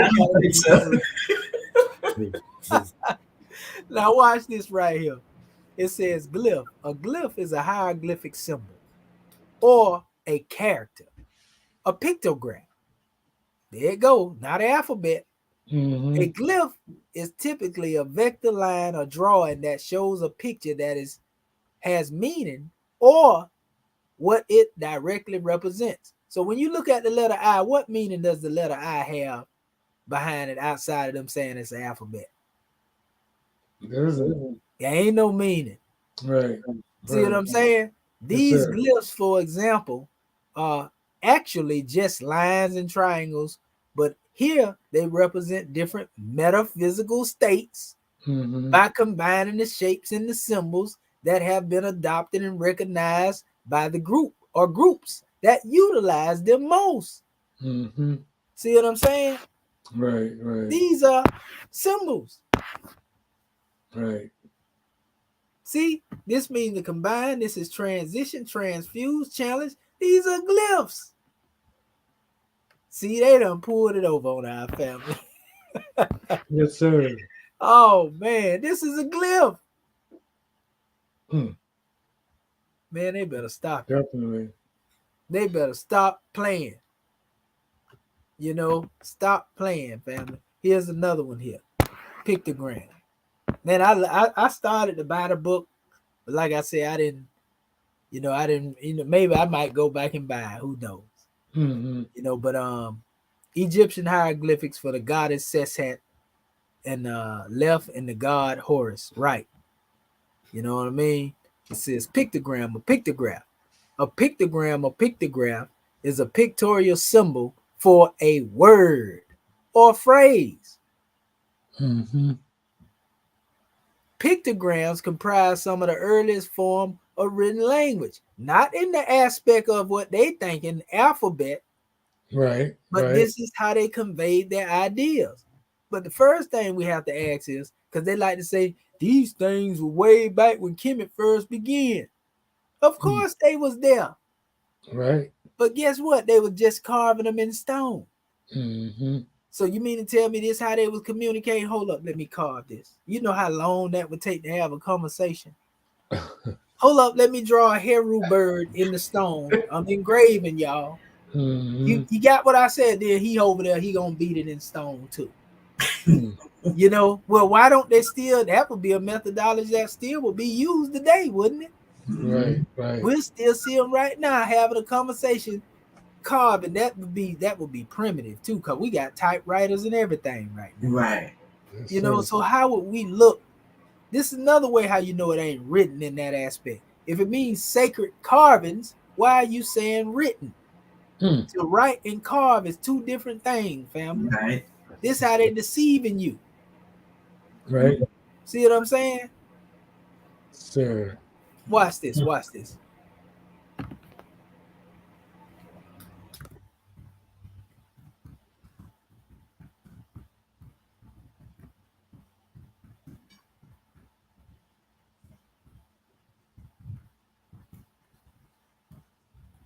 Writing and carving.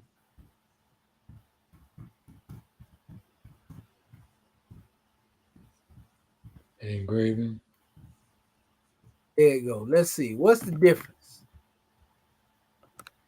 Carving is more of artistic skills used to finish details over stone.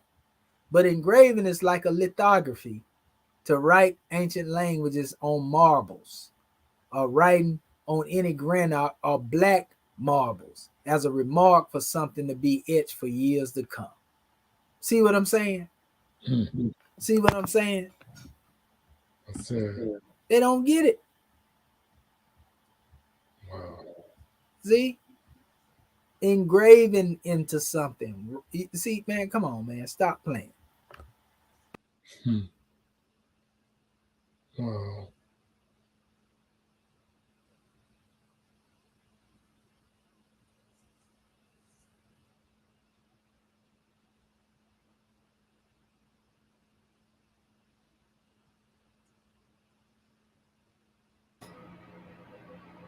Is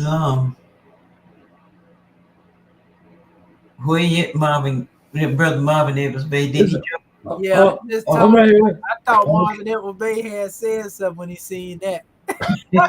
See, I told you. Yeah, I did that by mistake though. I hit the back button.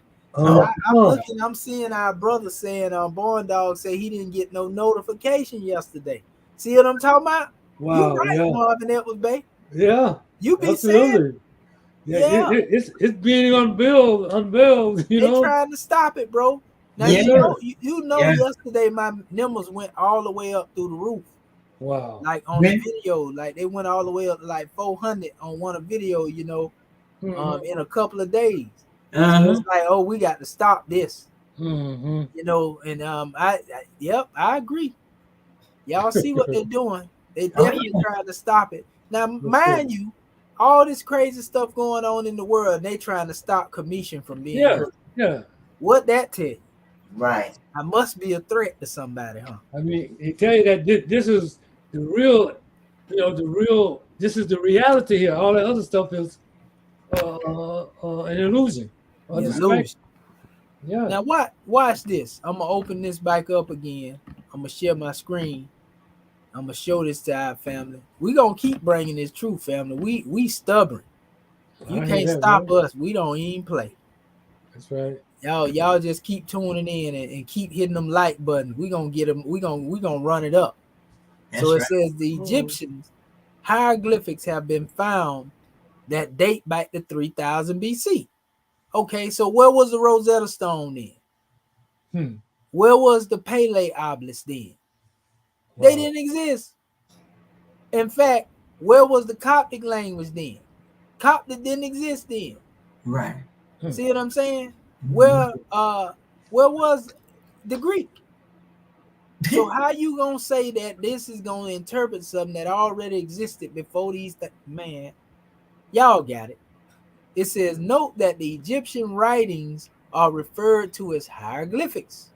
These writings are glyphs in that each symbol represents a word or concept that is depicted by the glyph. Goodness gracious. Here we go again.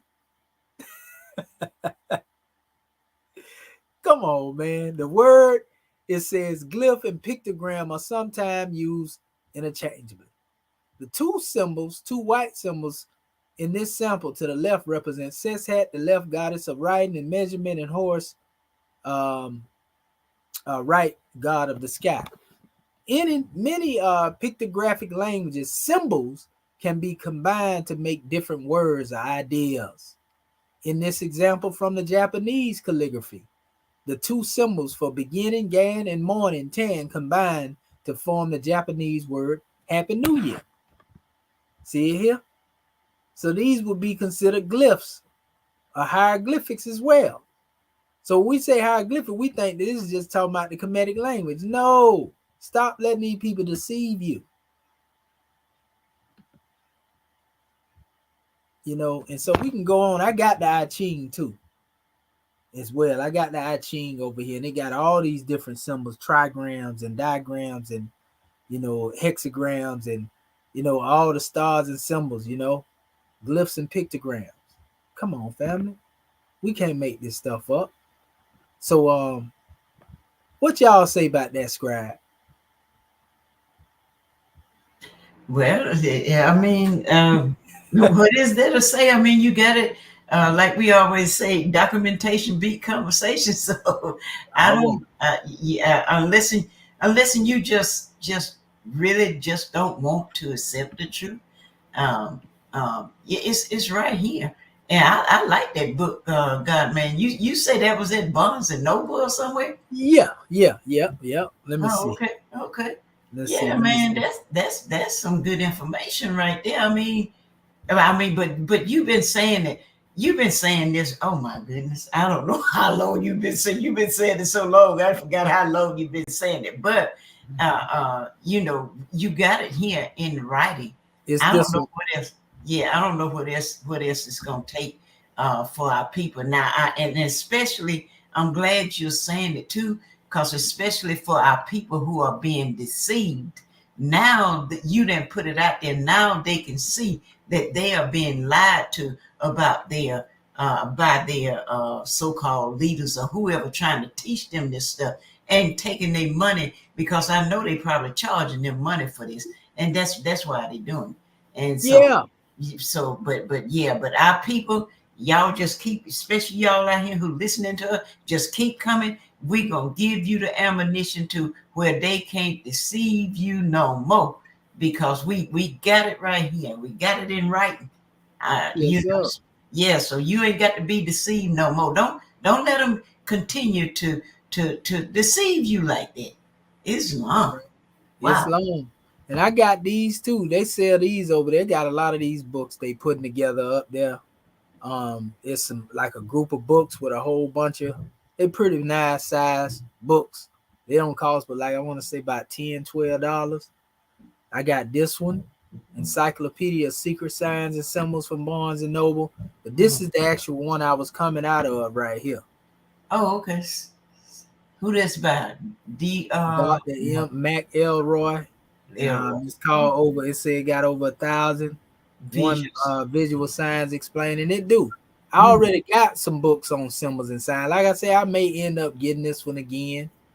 That You was know, pretty good. I That's may end up getting it. You know, this is one of the ones that we come out all the time. Here, this one got not pictures in it, but this got a wealth of information when it comes to the esoteric teaching, the dictionary of symbols. mm-hmm. All of us got this one here. You know, that one is very important. And they actually go inside some of the pages as well. Let me see. I just had it up here. You know, yeah, they go into it. Let's see. Trying to put, I don't know why it didn't let me click right into it. Let's see. Okay, let's go here. Okay, yeah, there we go.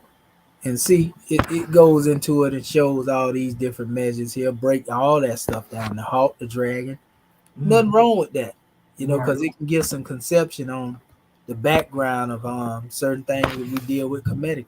See here, it even has some of the comedic expressions here. It goes here, and tell you what the falcon represent on the head of man, body, god of all of Egypt worship. Tehuti. It goes into all of that. Nekbet, the vulture-headed goddess. So yeah, that's the book that those excerpts come from, family. So we just showing you exactly what it is.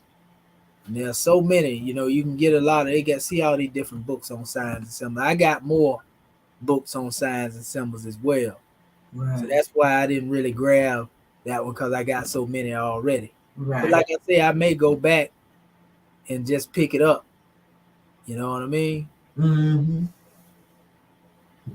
Islam. So that's what it is.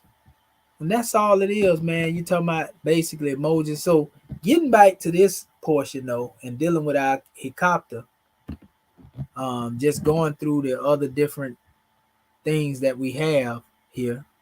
They even got a Coptic keyboard you can use right here to type in Coptic words. See that? You type them in. Let's say Amen.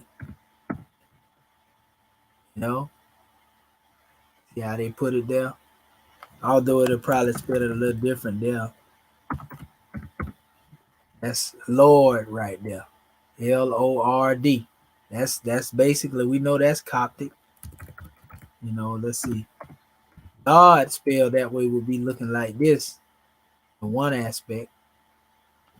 But Netter, ENTR, would look like this. See what I'm saying?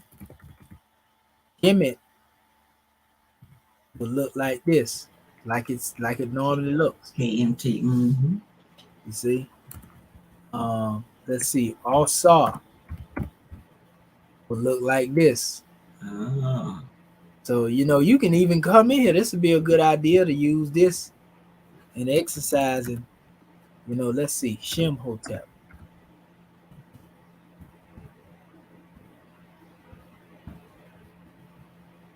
See what I'm saying? You can actually see it a little bit in here too, can't you? Mm-hmm.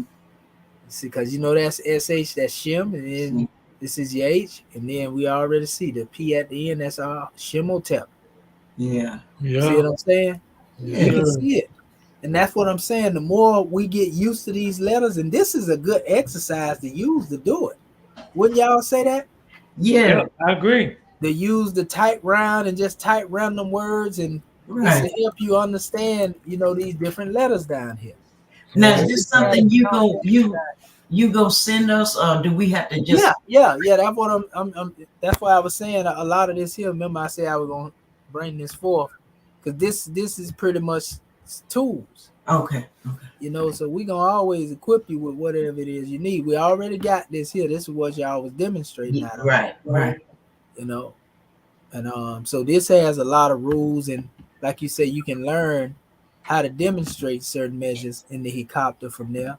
Mm-hmm. Working with what we got until a better tool come along. This is Egyptian, Coptic, language, setting, and time. No, if I want to download it, I'll stay on the free tier. Okay, it's throwing the demonstration up there, and there it go. This will give you more information on the Coptic.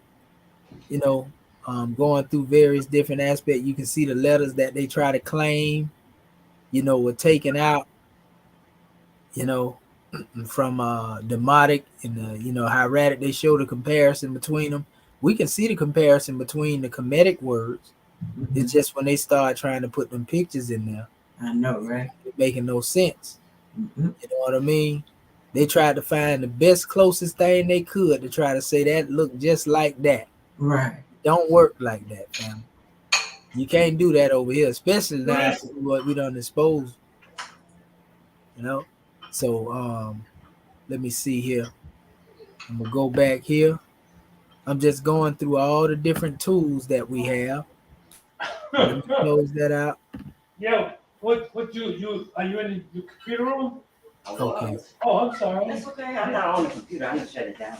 Brother Okay. Marvin, baby, mute your phone. Yeah, your line is unmuted, Brother Marvin. Fun buddy. Nah, you're all right, good brother. So here we go right here. Other things. So it's many different aspects in the resources, but I'm trying to get to a particular area here in a second. Right. I'm just showing you how much information this is talking about the origins of Coptic, development of definite article in Egyptian Coptic. Let's see. This is the modern pronunciation of Coptic. Got a few pages in here, like 19 pages. They actually give you some breakdown on the alphabet here. Same alphabet they try to call Greek. See it, delta, eta. See su, zeta, eta, theta, iota, kappa. Hey, come on, man, stop playing. This is Coptic. Right. And here are some transliterations here. We can see it. See the G, they actually changing the S to the Z right here too. You see that, right? Right.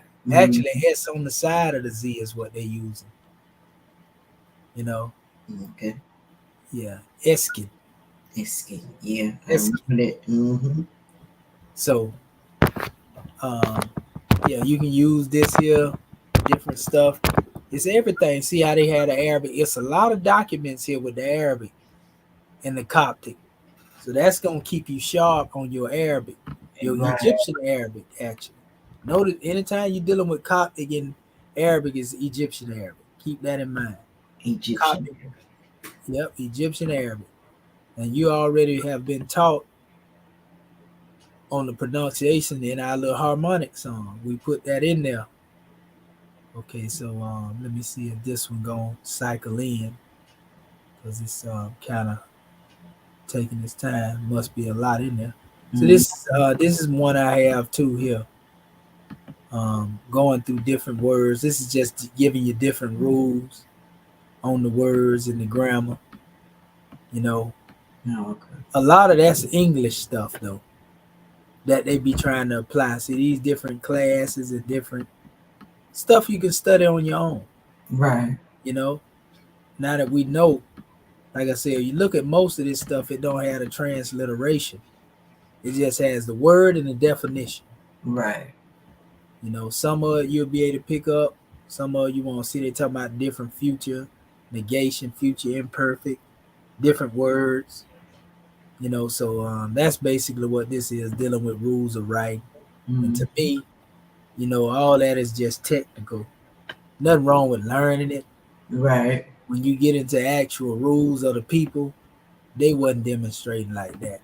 Right. Right. This is the way that we demonstrate and we understand things. We try to put it in the same semblance, so to speak. This is another one. This is a whole book. This is from 1830. I can see the date back there.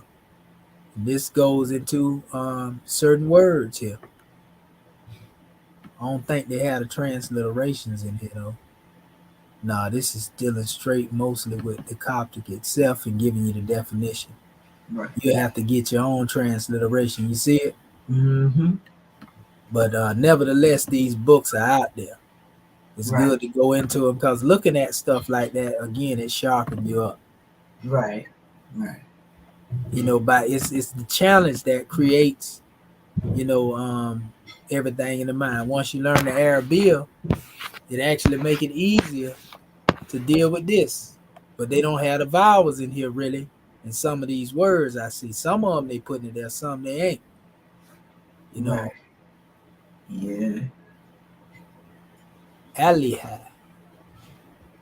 And then this is not actually the same as the word here I'm seeing. Yeah, because this is the actual definition. This is the Arabic word, but this is not saying the same thing. Remember I was showing y'all that before? Yeah. Word it be letter for letter, but this is not letter for letter. Right. It's aliki here, but this is Ero, Aliki. So they probably mean the same thing, but Uh-huh. they're just giving you the Arabic word and then the Coptic word. Right. But they're not letter for letter here.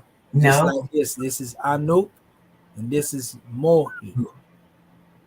You know? So Uh, that's what I'm saying. We just got to know what it is that we're looking at, right. you know, when we go into these things. So it's various different ways we can go at this based upon the information that's being presented before us. And Mm-hmm. that's why it's necessary for us, like we say, to work on our particular drawing, which we are going to definitely pick back up on that as well. Mm-hmm. You know, we just want to make sure we got all the rules and everything. See this right here straight look like Latin here, not English there. So that's like 400 pages. Mm-hmm. Um, maybe be Russian. That's another one, the same thing. This is grammatical lingua Coptic. This is another foreign type of book created in 1841. Let's see if it has some words in here. Nope, definitely foreign. Nothing wrong with it though. Like I said, it just sharpen us up if we want to go in them areas because we don't have to go into those areas. Mm-hmm. You know what I mean? The most challenging thing for me is when you were showing the Arabic, the little writing be so small. I'm trying to look and see what what is right. What is it saying, and Mhm. and like I say, I can recognize some of them, but they kind of like be jammed up together. Yeah, The Arabic writing, yeah, it's different styles. You just yeah, gotta yeah, find a style that's more easier to read. right, And, right, and right. then once you get used to that, you'll be all right. So this is what I was looking for. Oh, All of this stuff ain't in English. You know, these are all different books. right. See, and you just click on one, and this is the archive. You just go down to the bottom of this page. See, I clicked on it right there, Internet Archive. Or you can click on Google Books, and Right. they bring all the Coptic books up here too. Oh, okay. See what I'm saying? Mhm. Everything Google Books got on Coptic. Right. We got a lot of it too. Google Books. Yeah. Yeah. That So, Google Books is pretty good. so grammar of the Egyptian language as contained 1863. And that's why I see a lot of these are classical sources. Mm-hmm. This is where I get a lot of my information from. This only go up to 5 pages worth of information, but that's still a lot of information. Yeah. You Yeah. know, so when we go back to the archives I was showing you though, and this right here was digitized. This is 1837, 1906. This is Coptic. Let's see what is written in. Definitely foreign language. You Yeah. know, like I say, most of these books, and there's a lot of English books that be back during that time too, but most of them are different language. Let's see what this one is. This look like it have more text than anything, 63 pages in it. This is something good to go into and try to deal with transliteration exercises. Mm-hmm. You know what I mean? Yeah. Okay, so yeah, this is whole Coptic text. See what I'm saying? Right. Now we come over here and it's giving the breakdown on a lot of things here. Hail Mary, Mary, read Christ is talking about. Okay, so we see this as some Christian doctrine, Mm-hmm. but it's Coptic. Remember, I was telling you this is Yeah. Coptic. Yeah. Yeah. The Bible written in Coptic, but they don't tell us that. Yeah, a lot of them different books. Mm-hmm. This is bibliography. Let's see what this one say. Okay, it's opening now. Let me stop before I be done froze something up. Okay, so grammary Coptic. Yeah, this is gonna be probably they didn't even give us the fullness of it. Okay, I just closed my whatchamacallit. I go back in it. The Internet Archive. So Coptic text in the University of Michigan, 1879. This is a collection from there. Let's see, limited preview. Let's see again. So you just have to go through all of these things here. But as you go through them, you're going to find like they got Coptic, Apocrypha, in the dialect of Upper Egypt. This was actually demonstrated by E. Wallace Budge. You know, we can go down here, look at, you see how far it go when you scroll. Right. A basic Coptic dictionary right here. You can go in there and find that there. Let's see if it gets to us 177 pages. You know, so let's see what it gives us. It's actually giving us the Coptic word, but you got to transliterate them yourself, or you got to already know it. Right. You know, like this right here is Angelia, like angel, message, tidings. See the Aggelia right there. See it? Yeah, angel. See it right here? You even go Angelos, pardon self. Right. Angel messenger. This is Angelia here, and this is Angelos. Right. Angelos, envoy, messenger, same thing. You know, so we'll become more knowledgeable. Say this is AG. Oh, this is Ago, fifth. Agu.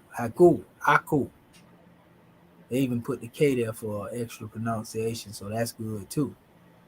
You know, so we just got to be able to come through here and become knowledgeable and look at these things and recognize the words as they are. But this is definitely, that's why I was saying a lot of these things are like the priesthood right here.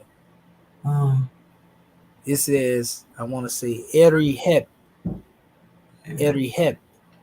You see that right there? Erihep. Oh yeah. Yeah, right here.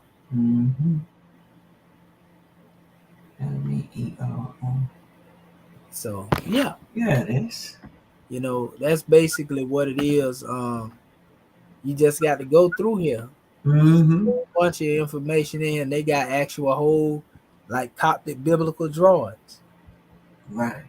You know, look at that pseudo shinut on Christian behavior. And that's another thing they were trying to do. They would often call a lot of the texts that were written in Coptic pseudo. See, and that's how they was able to get them out of the book. See the Manichaean Coptic papyri in the Chester Beatty Library. Y'all know we deal with Chester Beatty all the time. Let's go into this demonstration because they be having some real papyri. Oh, they didn't have it up there. You can probably go some of this stuff what you can't find here. If you go and look hard enough, you probably can find it in PDF. Right. You just let me see if we can find this right here. I'm gonna see if I can find this in PDF to give an example. I don't know if it will be, but sometime if you dig hard enough, I be researching like this when I really want to find something. You know, and you just put PDF, and this computer gonna find it if it exists. It's going back to the same link right there. Let's see if it go here. If I go into this particular area, will it let me in? It's still speaking of it. This is a portion of it here, breaking it down. But I would just go, if I'm trying to find, I would dig and dig and dig. And, you know, going through all these links until I find the actual PDF. Right. You know, so I be putting in work. Sometimes I'll be sitting there 4-5 hours digging. I know it. You know what I mean? That's why I be able to find this stuff that I be finding. Yeah. I don't be researching. Like I just make this stuff up off my head. You know how much work I put in, man. I know, right? And you know we know. Are they crazy? Yeah. Okay, this right here look like, yep.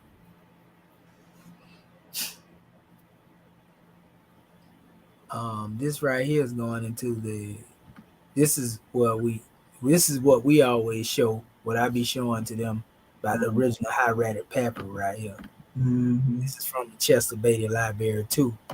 I want to say it's BM10 682 is the number they use for the British Museum.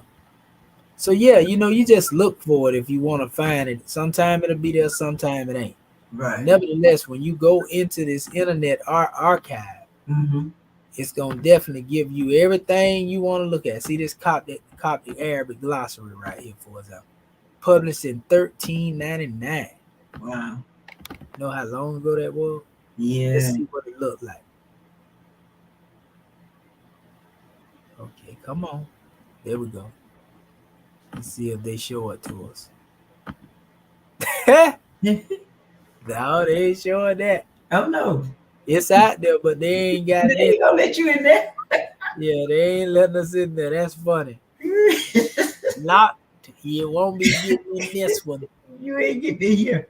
No, sir. You Locked trying to, in public. You gotta pay for this one. yeah, you trying to tell too much. We ain't gonna let you up in here. See, like hymns and prayers in Coptic, Coptic church. Like these are archives right here, family. Some of them gonna let you in, some of them ain't. Right. You just have to go, like you say, you just got to go through them and see which one will let you in and which one Yeah, won't. which one gonna let you in?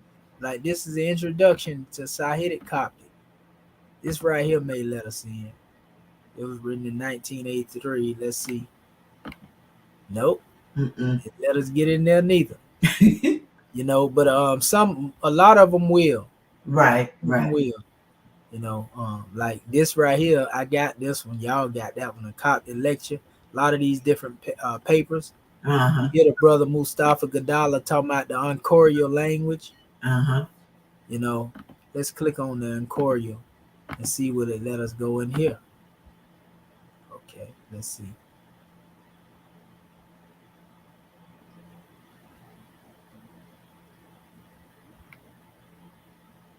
It said it got 7 pages up here. So, yeah, it's got little stuff up here. Nothing major. Mm-mm. This is definitely typed the old school way. We can tell that. Yeah. So, yeah. If we keep going and family, this go all the way up to, like I said, certain books, of the Bible. Like I think I was showing our family this one time. Coptic phrases. We'll show you this in Coptic phrases. And you get in here, a lot of this is Arabic. Yeah, we got that one then. Yep, y'all got that one. Yeah. So like I'm saying, there's a couple of them in here. This is very important. This is one I think I gave to y'all too. Yeah, that look for me. Let's see. Yeah. Mm-hmm. We got that. So yeah. Yeah. That's what it is, family. You can also go down here, hit the academia tab, and it'll bring up a lot of things as well. Actual academic writings on a lot of this stuff. So you're armed and dangerous now. Look, there you go. All your different Coptic texts. Like they got the Book of Job, in the Coptic text. Break down the Book of Job, the just. See what I'm saying? Look at that. I can remember we used to want to find one of the oldest Bibles, but if it had been if it was written in Coptic, we wouldn't have been able to read it no way.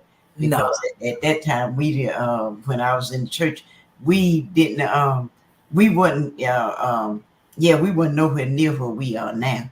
So we used to want to see one of the oldest Bibles there were, because we knew that King James wasn't right, but we wanted to know see the original Bible that was written, which would have been probably written in Coptic, but we wouldn't have been able to read it.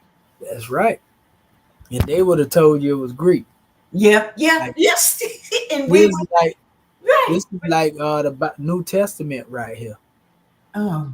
Yeah, and see what I'm saying? They got the English and the Coptic.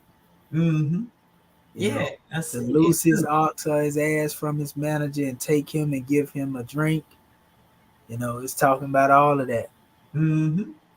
Wow. Satanus.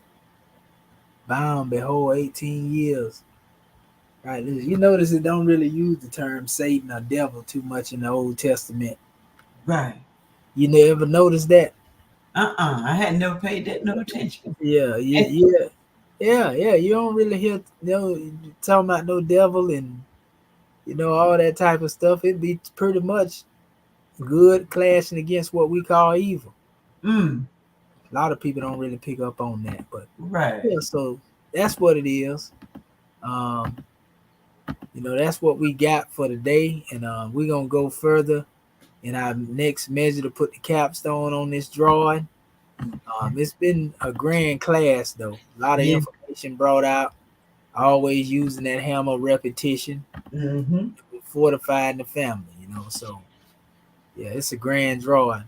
Our brother Marvin that was beta and fell off. Yeah, he never, he never fell all the way What I up. want to do though, if because I said I was gonna drop my link in here. Let me see if some of You see what some of the audience saying. want to come in. If they want to come in, they go to link right there. If somebody want to jump in and give a measure, all the welcome. Yes. As long as ones are respected, they can come on here and get a draw. They go Marvin that was big right there. Let it go. He bite. Okay. There we go. We hear you, grand man. Yeah. Okay. You hear me now? Yeah, we can hear you now. We just trying to see. We dropped the link in there to see if any of our family want to hit it and come on here and give a measure. Islam. Yeah, Islamism. Family, the link is right there. If you want to hit the link and come in and give your measure, we're gonna do this more often too. If anybody want to come in and speak, or they have questions or answers about the class and how we demonstrate, and all is well. So. And while we waiting on somebody to come forth, we gonna open it up for our scribes to speak on what was drawn, so we can keep it moving. Go ahead, family. Anything y'all like? Okay, Sister Curtis Bay, go ahead. Islam. Well, yeah. As always, this has been a powerful class for me. Very a lot of information.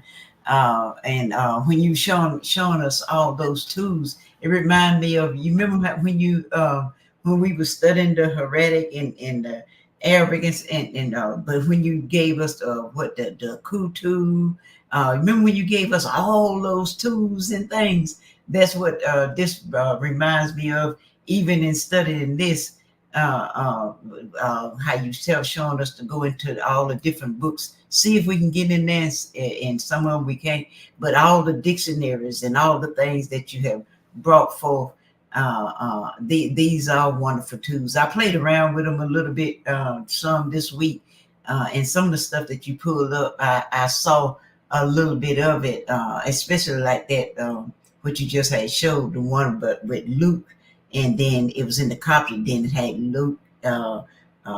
It was coming from Luke, and so yeah.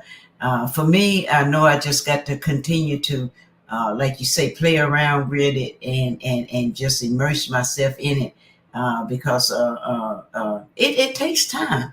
It takes time, and this is not a overnight thing.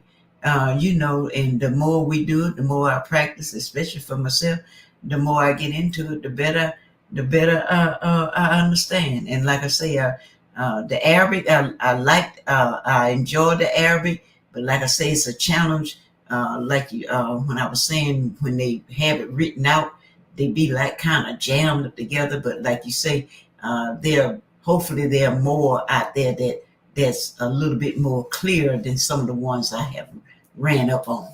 So, but anyway, gratitude, God, man. Enjoyed this wonderful class, learned a lot. Still playing with them rules, all them different rules and stuff, and the tenses and stuff that in the Coptic that they bring it forth. And I was kind of wondering, do we have to have all of that? Like they taught us in the English language and stuff. But I guess it's necessary. But anyway, but I'm enjoying every minute of it, and gratitude for your patience and your time and all the work that you put in to teach us these lessons and things. Gratitude, peace, and love. And gratitude and peace and love. No, we actually don't have to have a lot of that stuff they be trying to add in there. But that's just their way of trying to modernize something. You know, I'm gonna tell you something, family, because I was looking again at this measure where our family, was speaking on, people don't want the information, and that's some real talk, family. This is by design. Yeah. I go too hard and put too much information out here, family, for it not to be seen. I'm gonna tell you where it's coming from. I don't think it started per se with YouTube itself. I think it came from individuals that's working in the dark, and a lot of these people be spamming my videos and reporting them, and I feel like that's what's causing a shadow ban, so to speak. You know what I mean? It started on Facebook. Right. You can believe, family, they do not want this information out. That's right. Notice how you get people, they talking about a bunch of nothing. Mm-hmm. They ain't saying nothing. And you go look, they got like 34,000 followers. Right. Listen, Right. ain't nowhere in the world you gonna tell me that this information, with everything we putting out here, don't nobody want to hear this information. Right. But we slowly moving through the algorithm. Yeah. It's gonna come a time once we break really through, Yeah. there ain't gonna be nothing they can do to stop it anyway. That's right. That's So right. all we doing is we really just teaching. Mm-hmm. Because I was here teaching one time when nobody would ever show up. Right. But I still was teaching. Mm-hmm. Go back to some of my old videos. I was just putting the message out here. So I give honors to all of y'all that's on the manifest. And I'm telling you, this is what they missing. Right. I don't say that because I'm bringing it forth, but I'm giving you way more detail in this information than you can get on these other dudes trying to present what they present. Because they present it out of contention. They want to beef with the information. You over here, you can get the information in peace. You ain't got no interruptions. Right. You ain't got nobody coming into this information, just to attack nobody. That's And right. sometimes our people like to be in an environment because that make the algorithm go crazy too. Mm-hmm. There's a conflict-ridden mindset that people love to demonstrate. Right. If it ain't a bunch of arguing and cussing and fussing and fighting going on, then they consider that, something they don't want to listen to. Right. Right. This is my channel is for the people that really want to learn, not to be entertained by a bunch of ignorance. That's right. You see what I'm saying? We ain't gonna never stoop to that level, just to get nobody to look at what we're saying, because we'll be doing the people a disservice. That's right. So Islam, our brother Marvin Edwards Bay, do you have anything you want to say before we close this measure out, grand man?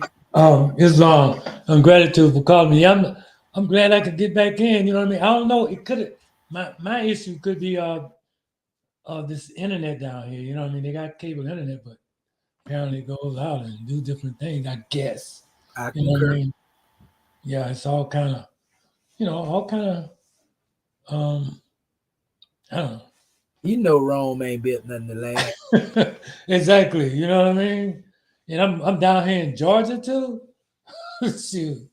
But yeah, I appreciate all you do, God, man, because you know what I mean, you putting it out.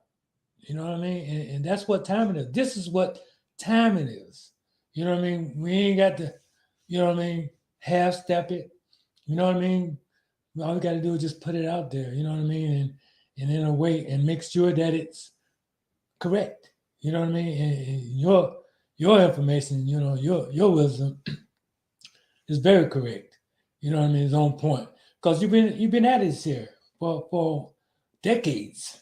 You know what I mean? So it ain't like something overnight, but it's gonna take overnight to comprehend what you're bringing on the manifesto, but and so, I'm just grateful for being a part of this and learning. I know I got to put in more, say, effort. You know what I mean? More time, because that's what it's gonna take. To go over. Repetition is the mother of skill, they say. And that's what we're all about. And I just say gratitude for being here. And I know those out there in the audience are grateful for that too. Gratitude. Islam. But gratitude in Islam indeed, brother. We most definitely give honors to you for all you do, all that you have done. and all that you will continue to do, grand man. All of the scribes, all the work y'all put in, tireless effort, so to speak. You know, it's an honor to be in the midst of my family in this new era and time, and just do our part, because that's what it boiled down to, family.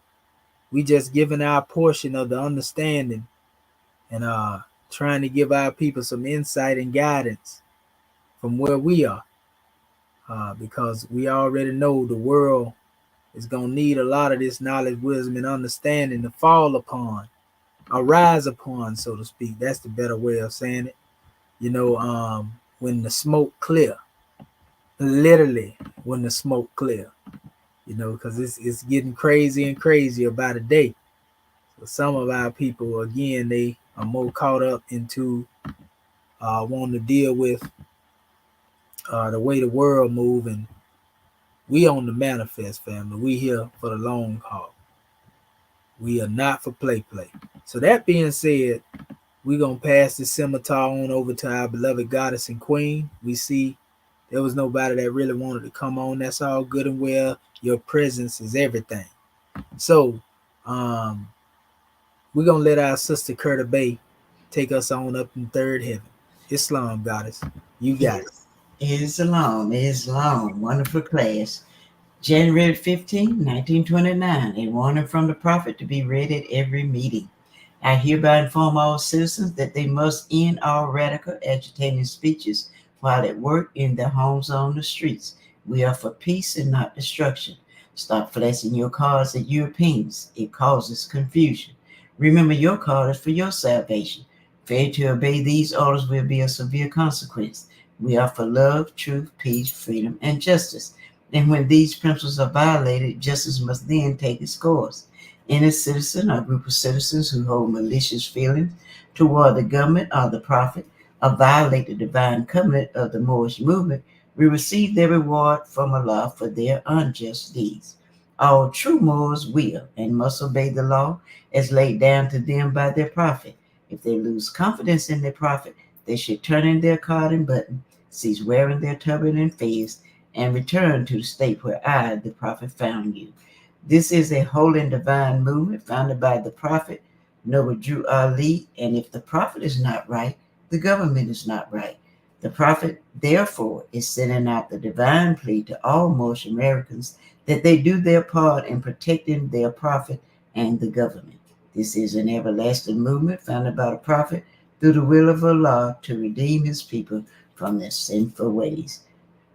By the order of Prophet Noble Drew Ali. A holy covenant of the Asiatic nations.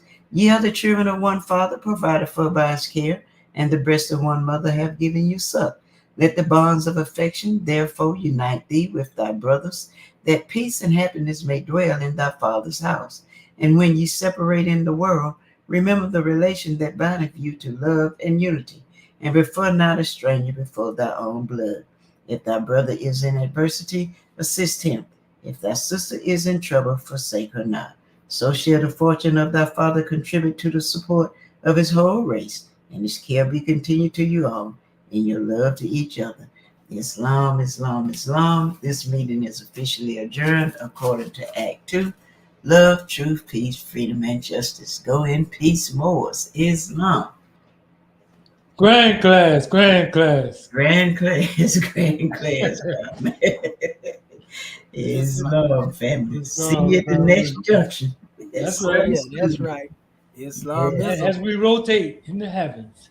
Oh yeah, we gonna keep on bringing that truth, family. And we want to give Islam. honors. That's right. Islam. Yeah. To strives for everything y'all do, family. Islam. Appreciate you. We love Great. it. Love it. Islam.